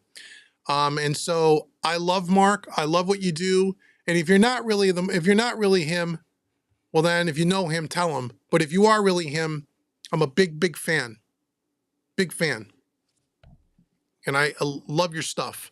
And I'd love to talk to you sometime, but I know you're a busy guy who's way more important than I am. Anyway, thank you for coming.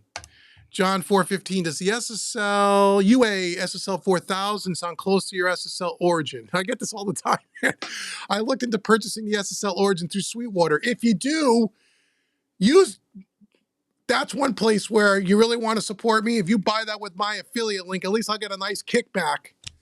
I have good credit, but the interest rate is high. Well, here's the thing. Let's break this down. Number one, how close does it sound? I get this all the time. Does the SSL channel strip, and I don't care who they are, SSL Native, Plugin Alliance, Universal Audio, blah, blah, blah, does it sound like the real thing? It's not exact. It sounds close. Is it exact? No. I'm one of the few people that I know of. I'm sure there's maybe some of you guys are, and if you are, please tell me in the chat. I'm one of the few people that I know of that actually have in the same physical space, you just can't see that far off camera, where I have a complete digital rig and a complete analog rig. And I work with these two things on my two YouTube channels every single day. So I am very much in tune to the actual differences in sounds, in my opinion, between digital and analog, especially when it comes to things like channel strips. And does it sound like the console? It doesn't sound exactly like the console. Is it the SSL? And the SSL one I think that sounds closest is the SSL Native. The new 4000E channel strip is the closest thing that I've heard to this particular console or a real SSL. In my case, this one. The UA one is great. I feel like the SSL Native one is better. Is it exactly like this? It's not exactly the same. Is it close? It's in that ballpark. Some guys will swear to you it's absolutely can't tell the difference. I can tell the difference, and I know because I've done the test. I've run a session through here, ran the same session 20 feet away, 30 feet away with the plugins and go back and forth, and there's a difference. It doesn't mean the plugins aren't fantastic. They are. It doesn't mean that you can't get wonderful, wonderful mixes with plugins. You can. I teach it all the time. But there's something different about the actual desk. It sounds, it just sounds different. It just sounds a little different. So, how close? Depends on who you ask. Is it exactly the same? It's not. Is it good? Yeah, they're good. Are the UA ones good? Yeah, the UA one is good too. I have it. I like the SSL Native better, but the UA one is good.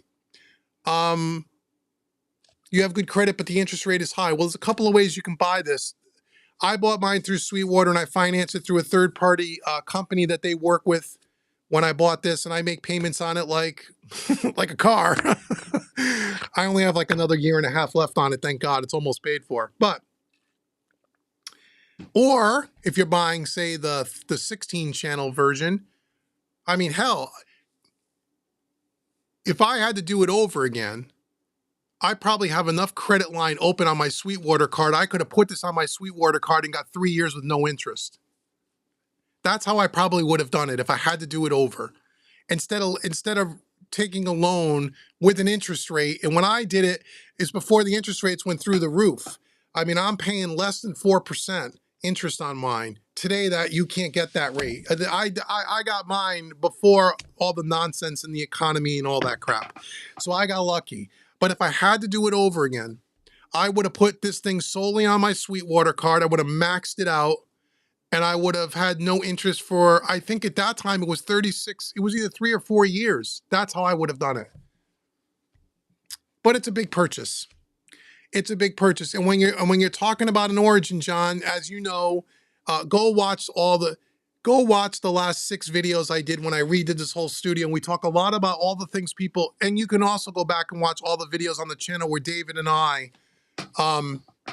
installed this thing. You know, if you're going to do a console like this, plan on $7,000 to $8,000 just in cabling alone. If you have gear, right? You're talking about 7 or 8 grand in cabling. So it's a way bigger expense, but there's nothing like working on this. And forget about the sound for a minute. The tactile feel and the workflow is way different than working with a plugin. And it is way different than working with a plugin with a UF8. Although I have a UF8 over on my, and that's another thing. Again, I have a UF8, a UC1, and a UF1 on my digital rig. I'm about to add a second UF8 to it next week, so I can have 16 faders, and I work with that, and I try to emulate this workflow over there. It's similar. It's not the same. Working with a UF8 is not the same as working on this. It is not. It's not. It's the closest thing I've ever seen, I've ever done. If you put the UF8 with the UC1 and use the SSL channel strips, and I know that UC1, you're going to be able to map any plugin to it coming in March. They're about to drop that new 360 update. But aside from that, if you use their 4KE or their 9000 or the 4KB on the UC1, so you're hands-on, just like you are here with the UF8 and the UF1 for transport, that's the closest feel that it is to working here. But it's not the same. It's not, because you're still, at least with plugins, EQs, channel strip, you still can only do one thing at a time. With a console, I'm constantly 2 hands, always 2 hands. It's way faster here. But that's not to say on the digital stuff that you can't get the muscle memory down and get the workflow to get it close. It's close. That SSL UF8 UC1 UF1 combination is killer. It's the best DAW control stuff on the market, in my opinion, and I've tested all of them. Go on Home Recording Made Easy. There's videos on every single manufacturer that has them except for Avid. And the SSL stuff is the best stuff in the world, in my opinion. So, good luck with your purchase. That's my honest opinion. Okay, Mark David Nelson, let's see. Is he still here or did he leave? That's probably not the real guy, is it? Mark Daniel, I said Mark David. Let's see. Does it take your mixes to the next level? Do you think it's a 25%?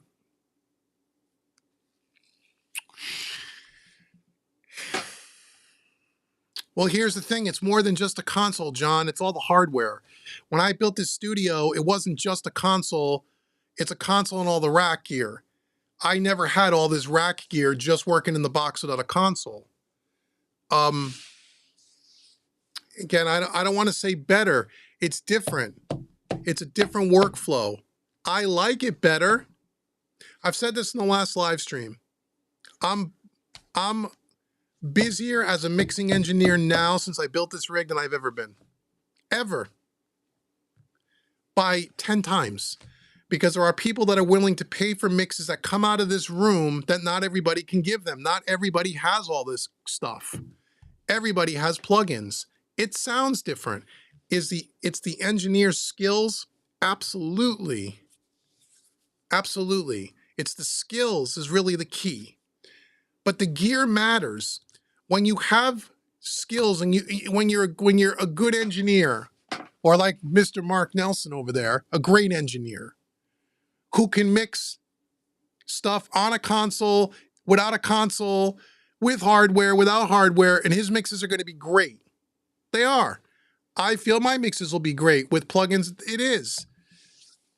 But when you get to the level where you're a good engineer, the gear becomes more critical and it has a sound that is more unique than just having the same old plugins that everybody else has. So I don't like to say is it 20 or 25% better, because I don't want to give you the impression that the only way you're going to get a 20% better mix is to go out and buy a console. It really depends on where you're at in your craft. It depends on what sound you like to your ear and the workflow. The workflow to me is the biggest advantage, not even the sound. The biggest advantage to me is the workflow and the speed in which you can get to the sounds. That to me is the difference. And that's why I got into analog. And if you go back and watch all the videos of me and good old David S.J., our buddy, he'll tell you the same thing. I bought a console and hardware not because of the sounds, because I didn't know what it was going to sound like until I got it here. I bought it for the workflow and the tactile and the experience. I wanted to experience this analog workflow firsthand. And then I wanted to compare it to digital. And I didn't care if it sounded 100% identical. And I said that in the early videos on the channel. Go watch them. I said, I don't care if the sound is 100% identical, because I didn't know. I'm doing it for the workflow and for the experience. Once I got it all in here and started working on this stuff for about 3 months, I realized it is different. It's not 100% identical. It's not. Doesn't mean it's better. It just means it's different. And that's about as honest of an answer as you're going to get from anybody. And I'm only telling you that because I work with both extensively, and I know there's a difference. And I don't want you to think that you can't use your plugins or whatever and get great stuff. You absolutely can. Okay? That's not the way you... Don't buy this because you think you're going to get 20% better mixes. If you got that, if that's your way of thinking about this, you need to rethink that the way you're thinking about it. And you know what I mean? At least in my opinion. What do I know? Right. It's all about workflow. But it's also about sounds, because the sound is different. And I like the sound way better. Way better. And again, here's another way how I could also tell you, well, yes, I have home recording made easy, but what a lot of you don't know, some of you do, I also run a mixing membership website called mixingmadeeasy.net. It's all in the box of plugins. It's not over here. And I've been doing that for 6 years, where we do a different mix in the box every single month. And I use every single combination of plugins on planet Earth in that training content every month. So I can absolutely tell you that mixing in that workflow with that sound it's not even comparable to this. It's not. That's it. All right, I have the R10 and it's really a good unit. Oh, you're talking the GD47. Okay, cool. Dave says, turn off is mind-blowing. Yeah, Dave walked in the room, he couldn't believe it. I remember he sat right here and he was turning it on and off and he was looking at me like, are you kidding me? Yeah. Go watch my videos on the channel about the Trinoff. Not just the Nova. Go back and watch the unboxing of the Trinoff ST2 Pro, where I was skeptical. And again, I paid for that unit. They didn't give me that unit. I paid $6,000 for that, $5,200, something like that. Paid a lot. Go watch that first video, the unboxing of the ST2 Pro, and then watch the follow-up video where I compared it to SonarWorks. And if that doesn't convince you to at least try it, then I don't know what to tell you.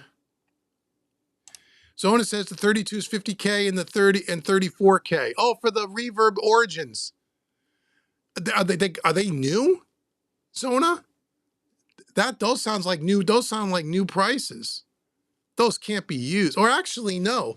The 32, I think on Sweetwater is 55 or 59. And I want to say the 16 is 40, or maybe they've changed it. I don't know. That sounds like those are new prices. I'd be surprised if those were used. I don't know. Hey, Lars, how are you? 34K, that's disappointing. Yeah, I think that's a new one though, Dave. That can't be a brand new one. You saw one on Reverb sold for $49,900, 50 grand? A used one? That's a little bit more than what I paid for mine brand new.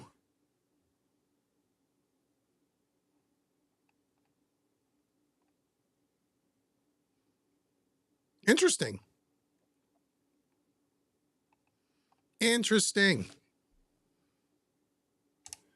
33.8 for a 32 channel. Okay, that's used. Wow, you could still get 34,000 for it? That's the other thing about a console too, man. It holds its value. You know, if you ever want to sell it, upgrade, whatever, you get tired of it, you could sell it, get, you know, if I sold this console for $34,000, that means I only paid about 15, you know, that's not bad. On the used market, that's not bad. 2,200 euro for the creme. Oh, cool. Oh, that's, oh, 2,200 gets about 2,500 US. Okay, that's about right. That's a good price, Mulbane, for the Tegular creme. 33.86 for the 32. Okay. 33,000 for an Origin, that's a deal. Yeah, if it's new, but that's not new, that's used. I'm not saying don't buy a used one. I'm just saying, actually, I wouldn't buy a used one. Well, I shouldn't say I wouldn't, because I don't have a tech here. I wanted a new one, but well, getting into a console for the first time and not knowing what I was getting into, I wanted a brand new with a warranty.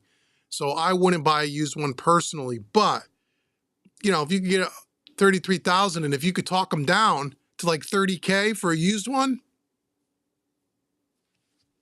and it's in good shape, it's only been out a couple of years, so it can't be more than a few years old. The one for 50K has imperfection and he's dreaming. Yeah, 50K. I don't know that you would sell a used one for 50K. Mulbane also invested in a Mini Moog for 2200 edition. Oh, cool. Wonder if the power in the SSL Origin will work in the United States. I wonder if the power in the SSL, yeah, what do you mean? Will work in the United States? The power on the SSL Origin, why wouldn't it?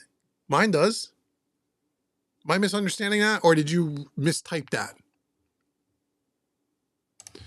Saying the SSL Origin was new. I do not see any used ones.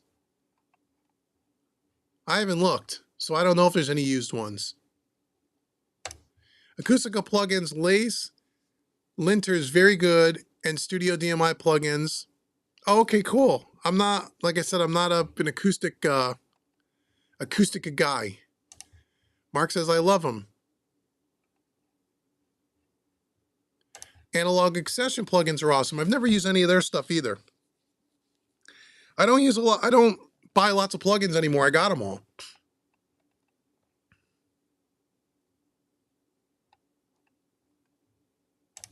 Hi, Heathcliff. I'm new to your channel. What do you think of the Tannoy monitors? Never used them. I have one student, I think, that has those. I don't know which models, but he has them. And I remember him being happy with them, but I've never heard them, so I couldn't tell you. I'm a Focal guy. I've been a Focal guy for many years. And I've had all their models, and I recently, now I have, you don't see them on camera. I don't think you can see them from the other camera angle either. But I have the Trio 6s, the STs. I love them. But, so I'm biased to Focal. Here on Reverb's a 32-channel Orison, local pickup for 50K in Montana. Wow. You know what you want to do, Braxel? Put that in your favorites and just see how long it takes to sell. I can't believe you could sell a used one for 50 grand. That's what I paid. I paid $49.5 for mine, brand new. And mine looks like it's in brand new condition. I mean, the other advantage I have too is I'm the only one that works on it, other than David. We don't have producers. I don't rent out the room or anything. So this thing doesn't have a scratch on it. Not that I would sell it, but just saying. Looks like you can't sell the Origin. It's been listed for, 3 months. Okay. And it's local pickup. Yeah, well, I wonder why he's selling it. That's too bad. Yeah, that's what I say, Zona. Why would you spend 50K? You could buy a brand new one for 55 with a warranty. You know? Why would you do that?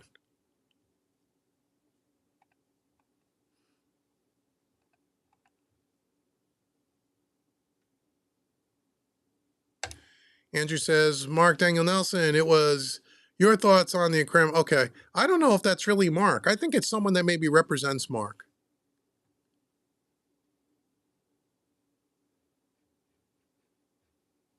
I don't know if it's really Mark.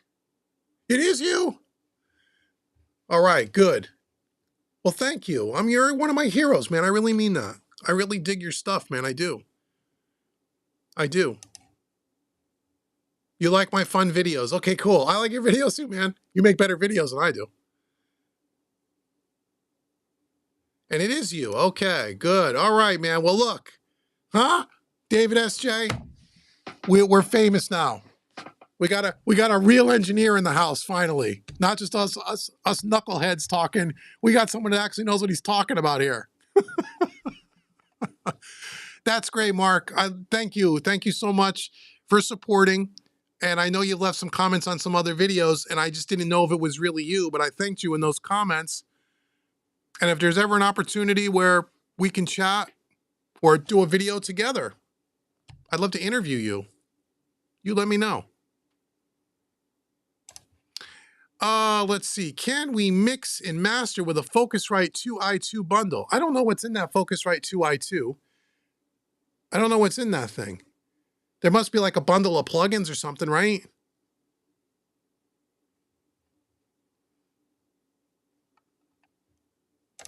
Hey, Chris. Good to see you. Hey, Chris, by the way, Chris was the one, I got my Galaxy 64. Me and him met up on Zoom or on our Session Wire last week. And he helped me through. He has the Orions. Thank you for your help, Chris. And I did get the Galaxy 64. We got it in here. The software was pretty easy and it's up and running. And by the way, Chris thinks I forgot about you. Your multi-track session that you sent me, it's on the console. I just loaded it up today. I mean, I told you I wasn't going to forget it. We were going to do it. It's about half mixed. I need another half a day with it, and then we're going to do some videos around it. Oh, by the way, what we're going to do with it is you can't see it, but it's over. See the Empress EQ? See, I don't have the other camera set up on the rack, but I will next time. Right underneath it, we have a 1U, right above the 500 rack. That is the AudioScape SSL bus compressor. So we're going to do a video for them on that, and they're actually one of the sponsors, AudioScape. And I know Mark uses AudioScape, of the Cover Song Mixing Challenge. We're actually giving that away. That same unit's going to be given away in our first place prize winner, which is going to happen sometime in April. Stay tuned for that at homerecordingmadeeasy.com. But that compressor we're going to do a video on, and we're going to compare it to the compressor in the console. And the good boys at AudioScape is letting us give that away. So thank you so much to my friends over at AudioScape. They're really great. So Chris, I didn't forget about your session. It's on the console. It will be done soon, and I will send you the result, and you let me know how you like it. Mark says he agrees, with the SSL 4K is the real deal. Yeah, it is. I love that channel strip, man. I just did a video on it, compared it to UA. I did a video when it first came out. This Origin is based on the E-Series. It's got the E-Series black EQs. I know it's not exactly the same. Again, those consoles back in the 80s were different. Some of the inner workings of it is different. It's not exactly the same, but it's based on that. That SSL channel strip sounds the most familiar to me when I compare it to this. The channel strip 2 by SSL is really based more, I believe, on a 900 on the newer versions, the 900 or 9000 series. A little bit more modern sounding in my opinion, and the 4KB, which is the predecessor to the 4KE, sounds similar to this as well, but to my ear sounds a little bit more or a little less punchy to me. Sounds a little more round, where the E sounds a little bit, has the round, but has a little bit more aggression, and then the modern is the J. The J, that's the channel strip 2. But I love the SSL native stuff. And you know, the ones by Plugin Alliance are good, Universal Audio is good, but the SSL native ones are my favorites. Brandon appreciates Mark's stuff too. See you later, Mark. Thank you for joining again. Thank you, thank you. The tune will trump gear every time. Oh yeah, yeah. Well, that's goes without saying, right? You gotta have a good song, you gotta have a good recording, you gotta have a good artist, all that stuff. But the gear matters. And anyone that tells you the gear doesn't matter, and I think Zona has an API console, so you know that the gear matters. It does matter. And it's fun. Everyone giving Mark a little bit of love. Yep, go get some of Mark's courses over at Produce Like a Pro. I have them. I have several of them. And I like him. He has a really good style, Mark does. He's a good teacher.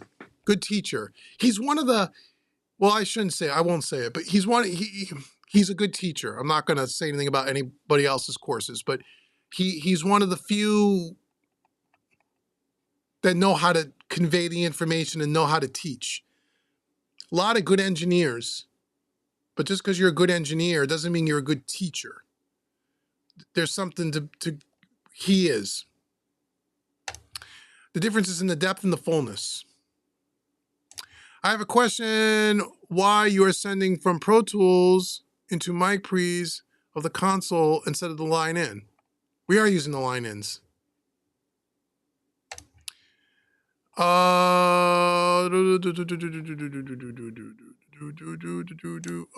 sorry, Dave. There. K Picture today would always describe it as being the difference between watching TV and being in the room. Yeah, analog gear. That's a good analogy.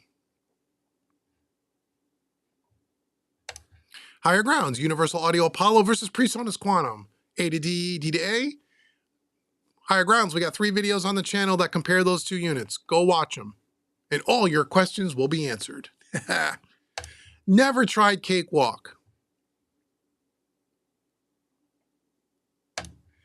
Braxel, you know what they should build is a console where you can use 500 series builds and you're not locked into one sound. Yeah, there's consoles out there that are like that. There's a couple of consoles, companies that make consoles like that. And if you want one of those, SSL makes one. It's called the XL Desk. That's exactly what it is. Faders with 500 series racks. And they're way more affordable than this. But actually, not really. If you get the XL Desk with the 500, I think it's 24 fader maybe. I think they make a 16 and a 24. Anyway, I think 24 fader. With 24 500 series rack, empty, they're 24 grand. Empty. So now put 24 500 series modules in there. What do you think the average price of a 500 series model is? Depends on what you buy, right? Top end, $1,000, $1,200. Bottom end, right? $500. So say the average is $700, $800 times 24, and then add it to the price of the console. You're at an origin, or very close. Very close. But you can customize it. So Braxel's right. You can customize it. Somebody built a modular console before, but SSL's a mixed machine with all the routing, just like the summing and inserts. Yes, New Wolf Audio. That's right. That was their NAMM. That looks like a really cool console. How expensive does that look? Right? Don't you just wish you had all the money in the world?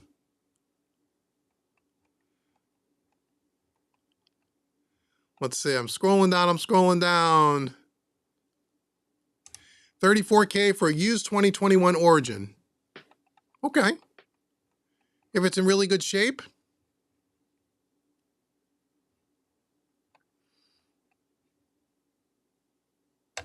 If I spent $34,000 on a console, my wife would kill me.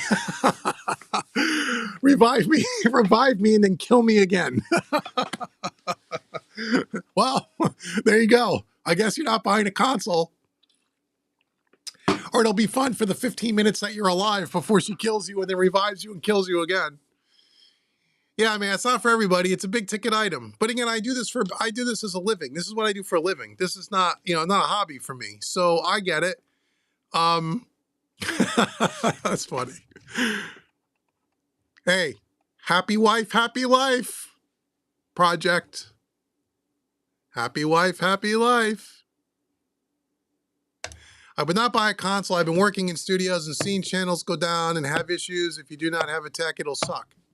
That might be true. I've had mine almost 3 years. I've never had an issue. Vintage consoles, yes, way more so. Modern consoles, not really.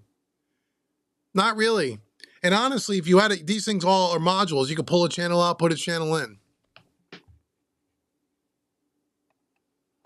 But usually, and again, it's not for everybody, right? I'm not saying you have to work on a console. But I'll tell you what, anyone I've ever had sat in front of this console and 15 minutes to sit in front of it, they're thinking about figuring out ways how they're going to tell their significant other or how they're going to be able to finance it. I've never had anyone walk in here, work on this for 5 minutes and say, you know, I'd rather work in the box. Not one. Not one. Not one. Gotta go. Okay, Momeen, gotta go. Thanks for joining me, my friend. Good to have you here. We see if we get Mark on a live stream. I agree. I asked him. Maybe I'll reach out to him and email him. He's a busy guy. I mean, he's got way more important things to do than be talking to a knucklehead like me. But he came here, and I would love to chat with him sometime. But maybe we'll see him again on the channel. Who knows? Who knows? I would love to get him on a live stream. I'd love to interview him and know more about his career, because I don't know a lot about his beginnings in his career. I just know what he does now because I watch him. But I'm recently turned on to his stuff. I don't know his history. And I like a lot about what he does. I'd love to learn about his history. Just like I did about my other mixing heroes like Chris Lord Algae and Bob Clearmountain and those guys. I know all about their history because I really enjoy what they do. And Mark's another one of those guys. Oh, he's talking to Dave. Sorry about that. Sorry about that. Didn't mean to interrupt your conversation. I got an SSL native channel strip bus compressor around Black Friday for 35 bucks. That's a good deal, man. Excited to hear more thoughts on the Galaxy. I just got it, as you know.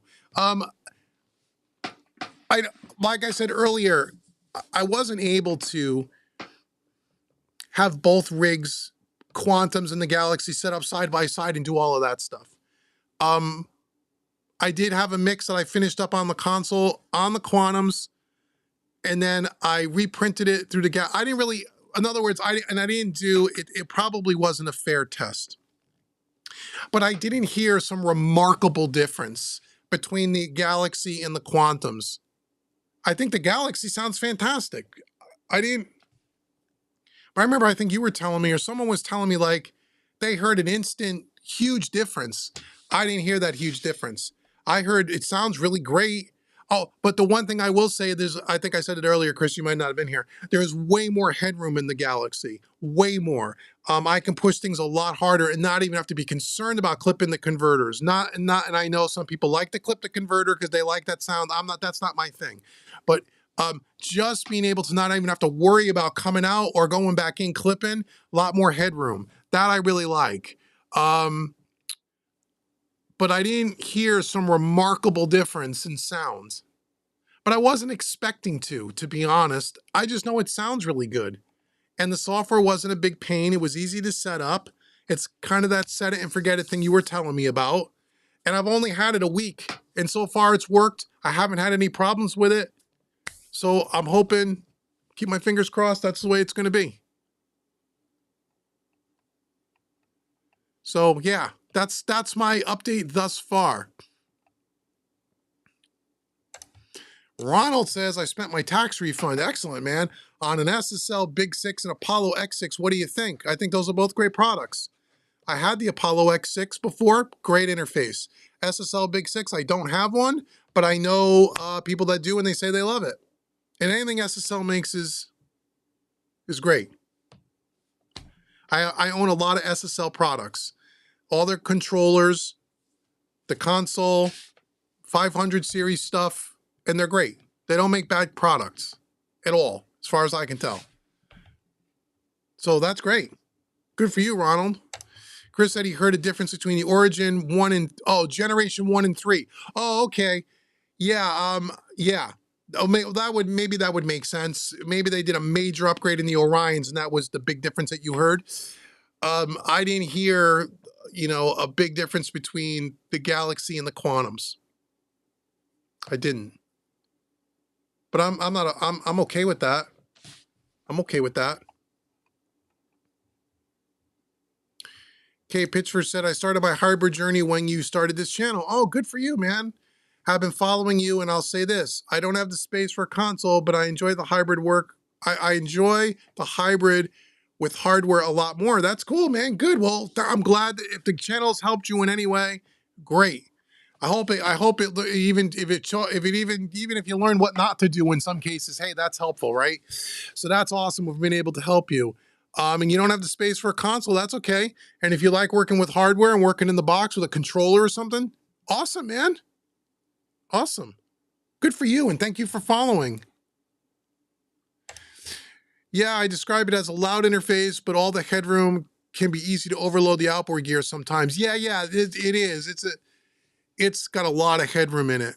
And so I had to do a little bit of adjusting on the gain staging side, but I'm glad that it has that headroom. I'm really happy about that.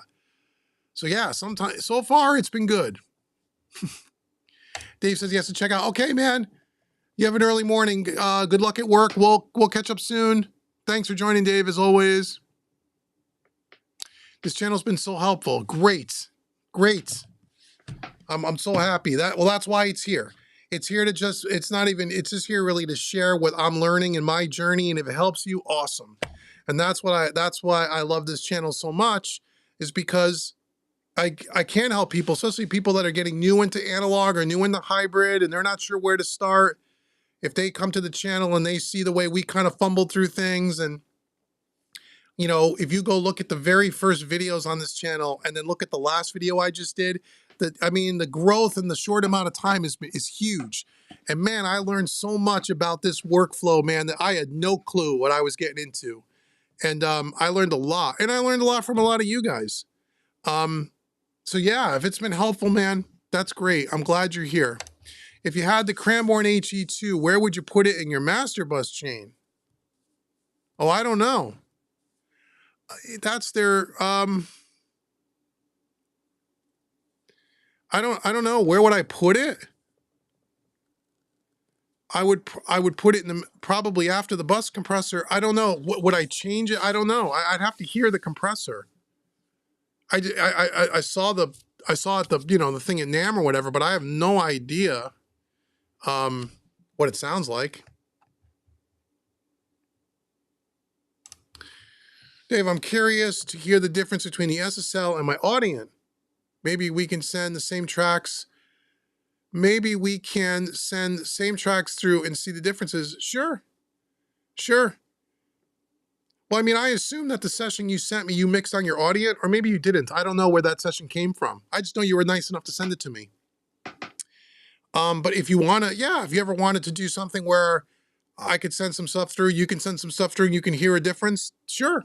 I would be happy to do that. I don't know anything about the Audient console other than it looks like it's a great console. I don't know anything about it. I'm sure it sounds great. But yeah, I would be happy to do that, work with you somehow. If you wanted to do a collaboration project to try to just see what the differences are, that'd be pretty cool.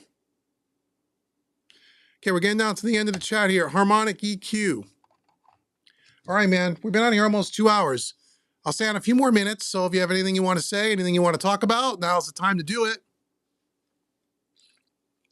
Again, I really do appreciate you all being here. I don't know how many people here are watching.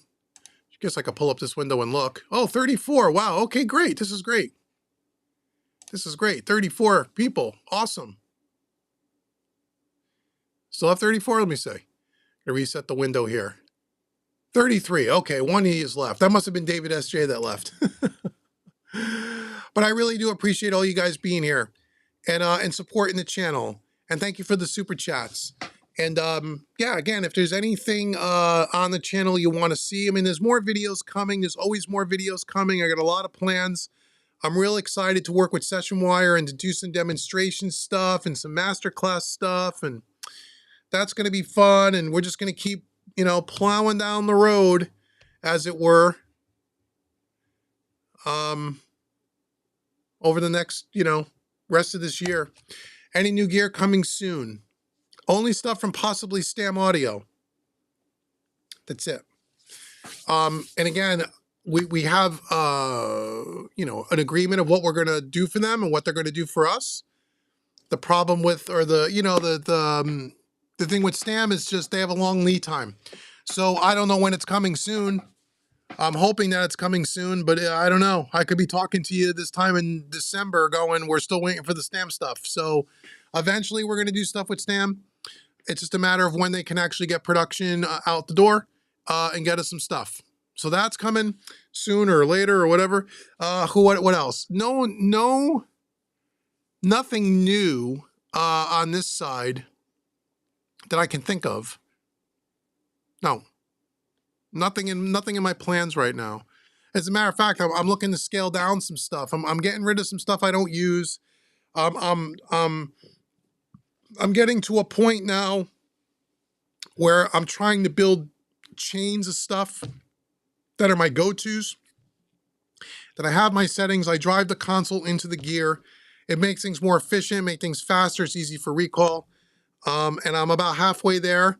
So some of the things that I used early on, I don't use anymore. And it's not that it's not great stuff. I just don't use it. And so maybe clearing out some stuff with some other stuff, but no new gear yet. What's on your mix bus chain? On my mix bus chain, I have the AudioLabs Empressor EQ, which is a tube Pultec with a midband and some additional features. That runs into the Neve 542 tape emulators, which then runs into the SPL big stereo widener, which then comes back and hits the console. That's my mix bus chain, and I like that mix bus chain an awful lot.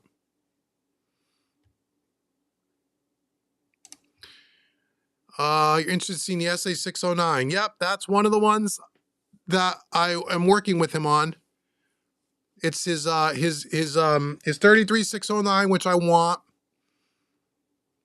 He has a stereo Pultec, which I'd love to try.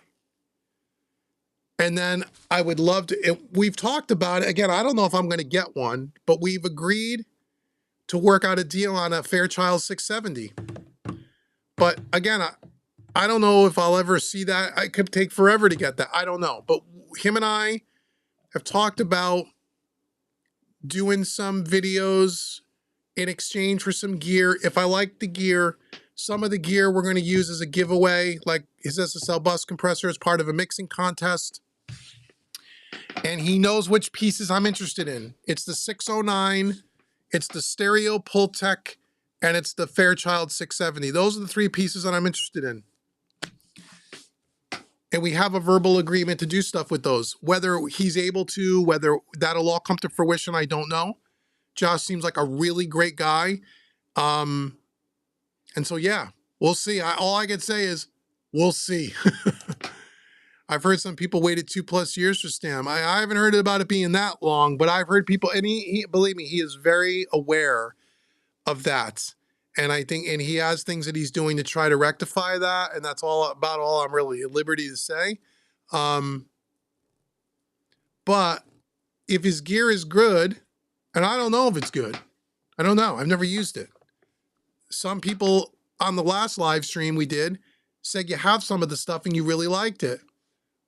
Okay, great. I don't know anything about it. But if his stuff is good, and let's assume for a second that it is, let's give him the benefit of the doubt. I hope he can fix his supply chain and delivery issues, because it would be a shame if he makes good gear and if you can't get it, what good is it? Or if you have a hard time getting it, you know what I mean? And so all I can say is that he is very, very aware of that, that people have that opinion.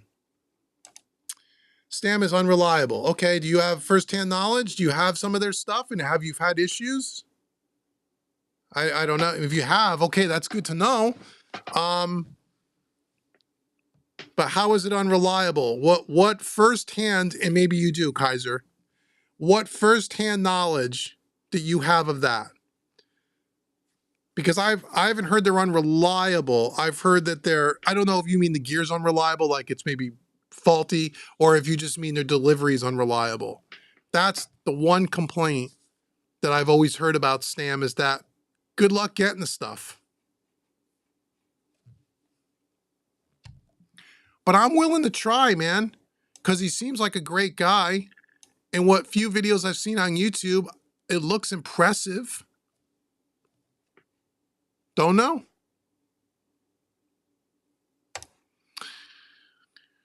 Yeah, this is another company here that that I've heard the same thing. It took me almost a year to get your Dangerous Fox desk. Yeah, I was in the market for a new desk on my in the box station, and I won't even look at them. I've looked at them and I wanted to, but I've heard so many people complaining about Danger Fox or another company that people pay up front for the desk and they wait 6 months, a year to get a desk. That's absurd.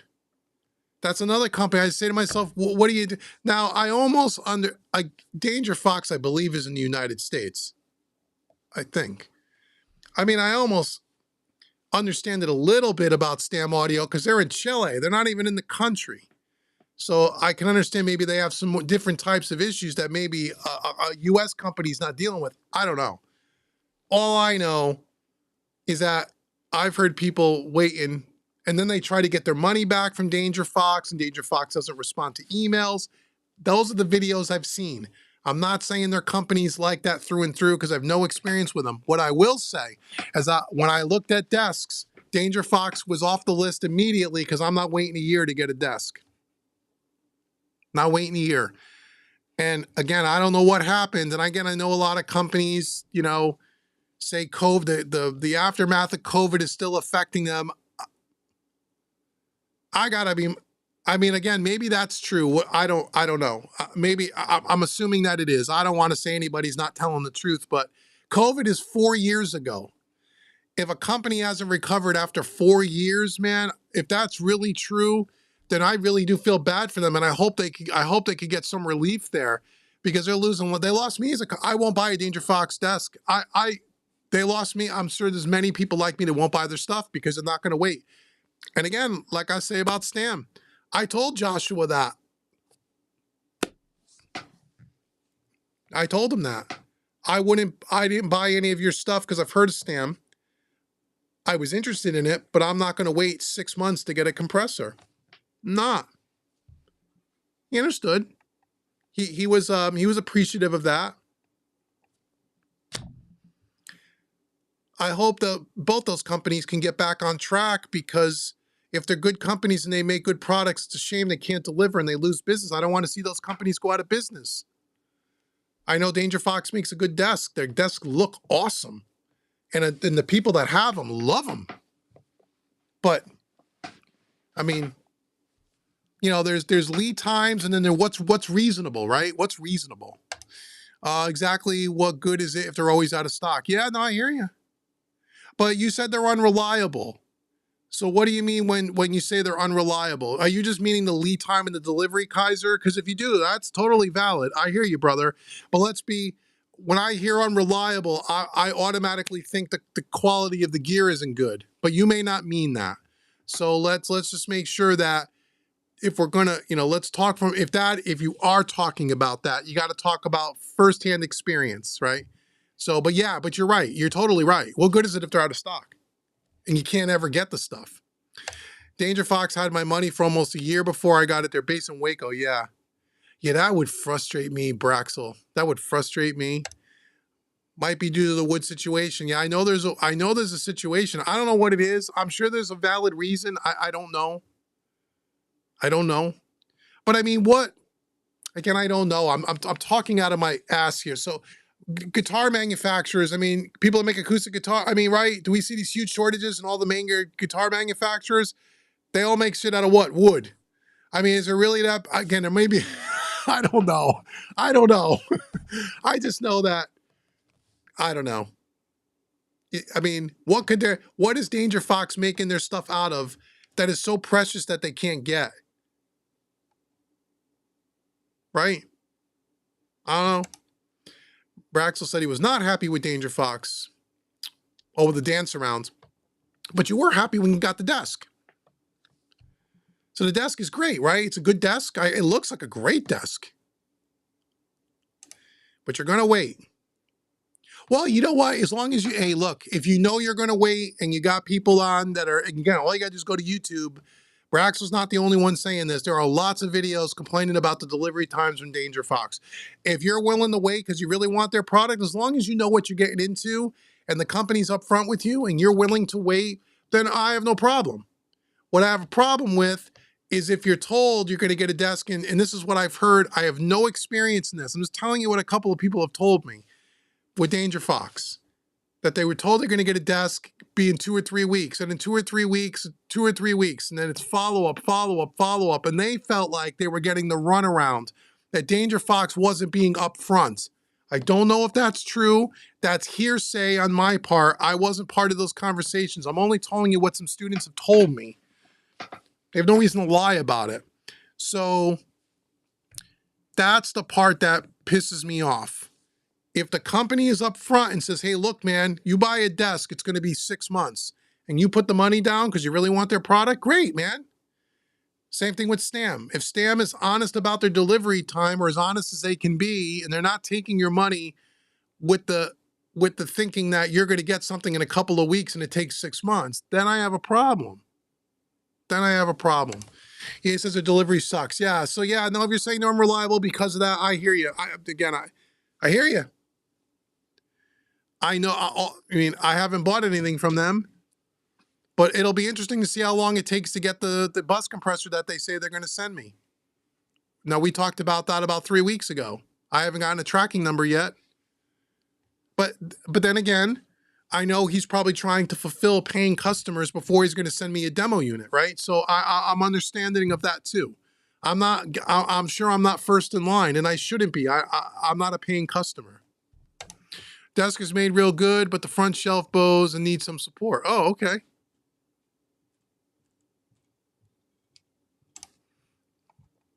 Trust those reviews, Dave. I was one of those that went through the BS. Okay. Maybe I watched your video. Yeah, that's too bad, because I looked at Danger Fox and I thought they'd make a really good product, but yeah, I kind of just hate to see STAM disappear because I heard great things about their units. Me too. And that's why I want to get him in here and test them. And again, I didn't reach out to them. He reached out to me. I had no intentions on contacting STAM Audio. I was aware of them. He reached out to me, and I met with him, and he seemed like a really good, genuine guy. So I said, I'd love to try, if I can help him and he can help me, great. I'd love to try his stuff, because I'd love to tell you guys if the stuff is good or not. But like I said, and I've told him this, it doesn't do him any good to send me a demo unit of something. I may fall in love with it and say it's the best piece of gear I have and tell all you guys that, and you all want to run out and buy one and can't get one. Then who does that help? It doesn't help him. It doesn't help you, right? So he's aware of that. That's all I can say. He's aware, and hopefully he'll try to, improve on that. And if he's reaching out to people like me to give his product exposure, he wants to sell stuff, right? And if he wants to sell stuff, my guess would be, after talking to him, because he seems like he's a smart guy, he's going to have a way to hopefully deliver the stuff. Or else, what good is it? It's weird because they're sold on Sweetwater. Doesn't make sense that Sweetwater would carry them if they can't fulfill. Oh, you mean Danger Fox? Yeah, I wonder if Sweetwater has some of their desks in the Sweetwater warehouse, maybe? Don't know. Maybe they have a couple of models? I don't know. If I can buy an SA609 with only $300 deposit, I'll accept waiting, knowing I don't have a lot of money tied up while you're waiting. Yeah, that makes total sense. Again, I'm all down with it. As long as the company is upfront and honest. And you know what? Sometimes there's delays and there's things that happen in the world, right? Like COVID, that companies can't help. And as long as that they're open lines of communication and they're honest with the customer, especially after you've taken some money from them, that's all I can ask for, right? What I can't tolerate is when a company takes your money, tells you one thing, does something different, and then you got to chase them ring around the rosy. That's the bullshit I won't tolerate from a company. But sometimes things happen. And as long as the company is upfront and and again, you know, right? We're all adults, right? You know when you're working with someone whether they're genuine or not, or whether they're trying to do the right thing, or whether they're trying to pull a fast one. So I'm with you. If he only wants a $300 deposit, and if he says on his website, look, it's going to take 3 months to get it, and you're okay with that, then cool. And when he's about to ship it and says, now I'm about to ship it, here's your tracking number. Before I ship it, pay it in full. You pay it in full. Totally cool. YouTubers new stuff before paying customers. Oh, Danger Fox will give YouTubers new stuff? Really? How do you know that? Maybe you're right. But that to me, that's the dumb business model. I know companies give YouTubers stuff all the time.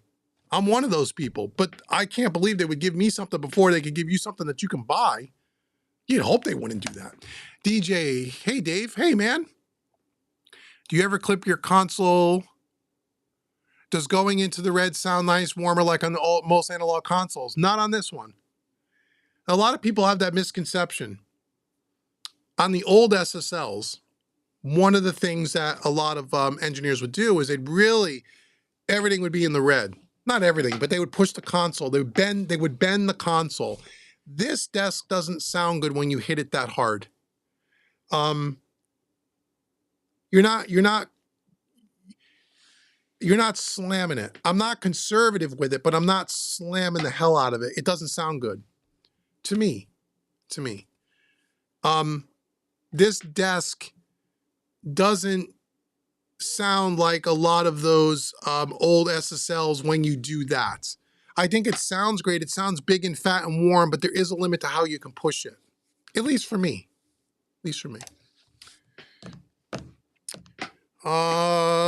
Yeah, on Sweetwater talked about my sales engineer and told them good luck with customers getting the desk. Oh, okay. Two of the bigger YouTubers have Danger Foss desks and didn't mention the lead times at all. I know who those two people are. Those guys got free desks, by the way. And that's okay. That's okay. If you're a YouTube channel, and look, you're a company, right? You're a company that makes audio gear. Pretend you're a company that makes audio gear. Or you're a company that makes studio desks. And you have YouTube channels that have well over 100,000 subscribers. And every time they put a video out, no matter what it is, they get 10, 15,000 views in a matter of hours.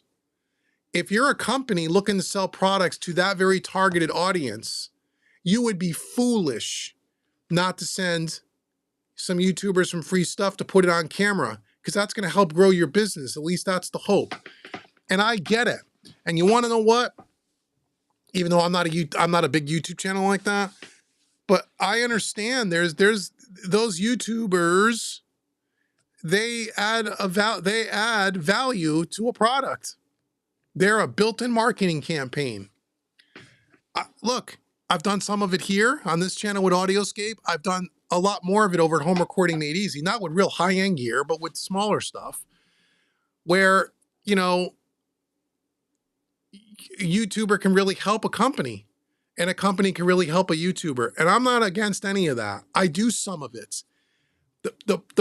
The problem is when, and it doesn't happen all the time, but when the company or the YouTuber or both are not honest and transparent about how the deal went down, that they got the stuff for free, are they being paid to talk about the product? That's huge when you're doing a review.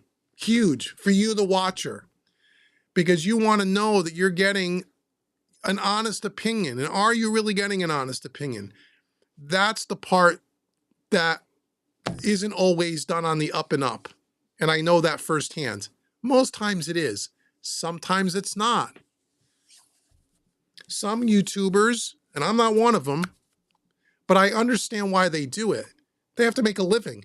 Some YouTubers will put anything on their channel because they have a big enough audience that they not only get paid for the video and get handsomely paid in some cases, but they also get to keep the gear and get to sell it and make money. It's a big money-making machine, and that's okay. Everybody's got to make a living. Everybody's got to eat. And if that's what you're doing to make a living, and you're adding value and you're putting out videos that people want to see, hey man, that's okay. As long as you're honest and transparent about the deal as you're supposed to be, and even if you weren't, didn't have to by YouTube rules or whatever, you should be, because that means you have good integrity. As long as you're that, I'm totally cool with it. But that doesn't always happen. It doesn't always happen. What are you going to do? It is what it is. Jason said that he built his own 24U desk. There you go. Now you don't have to wait. Just get Jason to build you a desk. Hey, Jason, you ought to copy the design of the dangerous Fox desk. Jason will start building desks. As long as you could ship them out within a year, you'll probably be okay. That's what you could do. All right, man. We've been on here almost 2.5 hours. We still got a ton of people here, but I got to get rolling. So again, thank you so much for joining me tonight. I can't tell you, it really does mean a lot to me that you guys support what I do here and that you guys come out to these little live streams and that you watch the videos. More videos will be coming, I promise you. And we'll do another live stream in another couple of weeks. And we're going to do a broadcast. Like I said, the session wire thing, we're going to do it. We're going to do it, I promise. I promise. We're going to do it, and I don't know how it's going to go. It may be a total failure, but we're going to do it. We're going to try to have some fun, and hopefully you guys at least will have, have fun watching, and it'll be cool. All right, man. Thank you so much, everybody. I'll see you guys next time.